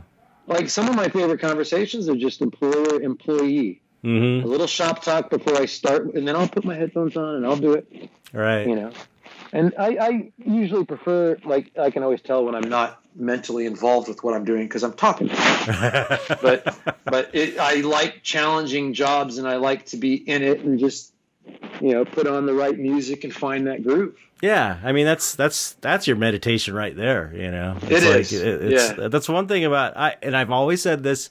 You can go back and listen. I've always loved making molds. It's for some reason I just found it really fun to do it right and to take your time and do it really well. There's just something so satisfying about cracking open a new mold that's done right, that's not fucked up, and looking at the surface and like, oh, there's no bubbles. It just feels so good. It's a weird feeling.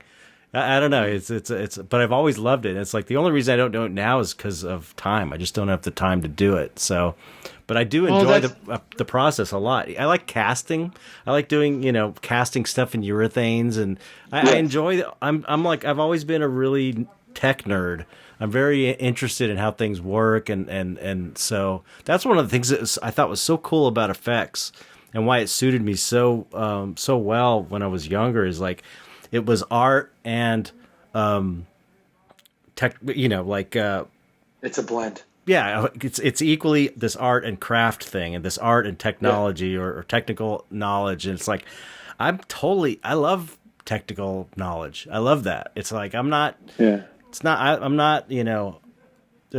definitely, when I was younger too. At this point in my career, it's more about like fully about creative expression.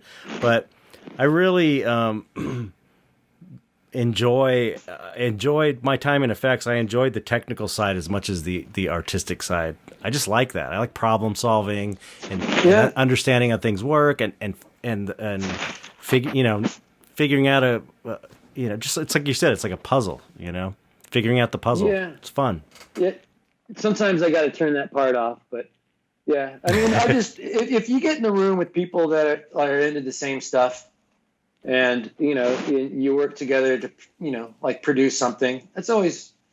I mean, when I was a kid, I looked at people that did it, and I thought, wow, what they made was cool, and I thought I would like to work with them to make something cool. Mm-hmm. And then you get there, and people sometimes it's like, okay, check that box, and then now what am I going to do? All right, if you look hard enough, and like, you have to apply filters, and for me, it's just, I like working with people that know their shit. Right.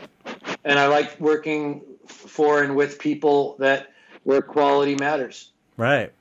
And, they're like, well, we didn't really have the time or money. Like, if something's cool, you shouldn't have to talk about time or money. Right. Like, how long did it take you to paint that? I'm like, I don't know. It's awesome. If he's really fast, hey, good on him. Right. But, sometimes I just let what it is say what it's going to say. Right.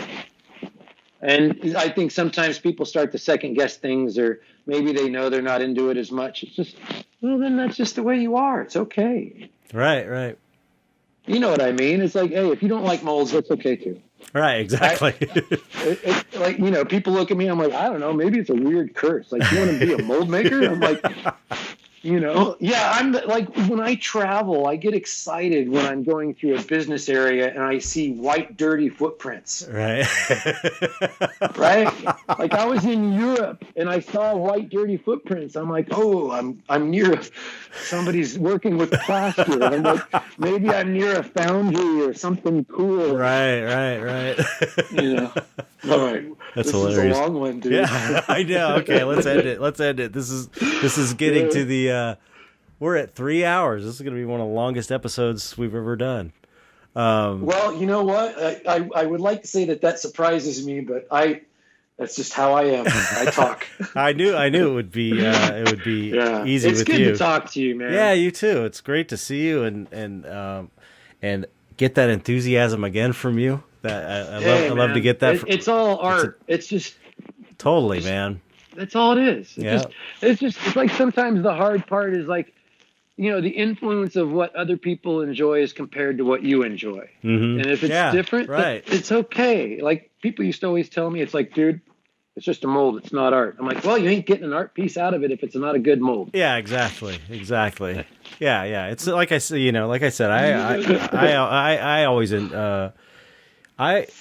enjoyed just about every aspect of the makeup effects. That's why I liked it so much. It's like, I liked all the different steps involved. Yes. And, I don't know. I've always felt an affinity with mold making because it's so hard, especially at first. And oh my God, I got to tell you this one time. Okay, and then I'll let you go. One time, one of my early molds, I bought some Adrub. Remember Adrub? It's a red urethane, right? Yeah. back in the days of Black Tuffy. What's up? I think it was from the Tom Savini book is where I got it. Yeah. Got the idea. Okay. So I was going to mold I finally got a good head cast because the first one I did was plaster on my face, the whole pulling out the eyebrows and eyelashes, even though I did use Vaseline, but so I finally got a good one and I was going to mold it. I was so excited. I saved up all my money, got some ad rub, put it on a table, built clay around it, made a mother mold, a matrix mother mold. Like I was doing it right. Took the clay out, cleaned it out, put it on top, and I didn't strap the mold down or seal it in any way. So I poured it through the top, and I was like, okay, I'm all done. And I left. I mean, it's probably 15 or 16 or something. And I was so excited when I left, and then I came back in the room, and it just all leaked out the bottom. All this ad rub, red urethane, the whole thing just leaked, obviously, because I don't even think I secured the head down on the piece of the table and it was just you do that once and then you don't do it again, but you have to do it at some point. Yes. It's like everybody does these terrible fuck ups, and it's like, and they're expensive fuck ups, especially when you're like a hobbyist trying to learn this. And it crushes your soul. But then when you get it and you do it right, it's so rewarding, It's so rewarding to pull a fresh mold and all this potential. It's potential. It's like I could make so many cool casts out of this mold, I still get a kick out of seeing my friends like Norman and those guys doing latex out of hydrocon. I know. It's great. It's so cool. We're making masks. And I'm like, yeah, that's where it all started, man. I know. 70s Halloween masks. Oh yeah. I mean, cool. I'm so jealous of those dudes. It's like I want to make a latex mask so bad. It's like you can. I know. It's just we'll see. It's a time thing. I will finish eventually. the book, dude. Yeah, because you were talking about like it's nearing. Like it's so close. I think I got a new update. I saw in the Dropbox it got updated. All right, so we were talking about that in your last one with Mike. Yeah, and it's so close. It's so close. Almost. That's going to help, dude. It's going to be cool. If nothing else, it's going to be cool. Yeah, if nothing else, it's going to be great. But I think other things will come of it. Okay. Anyway, I'm going to let you go. Right. We could keep talking for four more hours, but man, I think that's just it's my curse. You're easy to talk to, man. Thanks. Yeah, it goes both ways. I really enjoyed this, dude. I really did. Oh, good. Me too. It was like super fun for me. I feel nice and. I always feel energized after these good interviews. It's like they leave. Yeah, I appreciate it because I'm a big fan of you. I read about you when I was a kid and doing Darkman and all that. Really? So yeah, cool. And then into the painting, and remember doing the Tool videos from Cinovation. Right. Yeah. It's been a cool road. It's nice to see. I like seeing friends succeed. Yeah. Oh yeah, definitely. No, now that I think about it, you were kind of there during all these pivotal points in my career. It was like Tool video, deciding to become a fine artist, all happened at Rick's. That was all during the Rick time. What a trip. Wow. Well, all right, dude. Yeah, I appreciate it. It's awesome talking to you. Really excellent episode. Don't hang up when I stop the recording, though, because I didn't warn you about that. I'm still recording. So, yes, I want to just thank you for coming on. It was an awesome interview. I think anybody still listening, just let me know, and I owe you $1. Right. No. This is more content, man. This is bonus content. Thanks for listening to all those people out there that are still there. Say goodbye. And I appreciate being a part of the community, dude. Right on, man. Well, we appreciate having you. Yeah. All right. That was great. So thank you, audience. Say goodbye. Thank you, audience. Okay. Bye-bye, audience.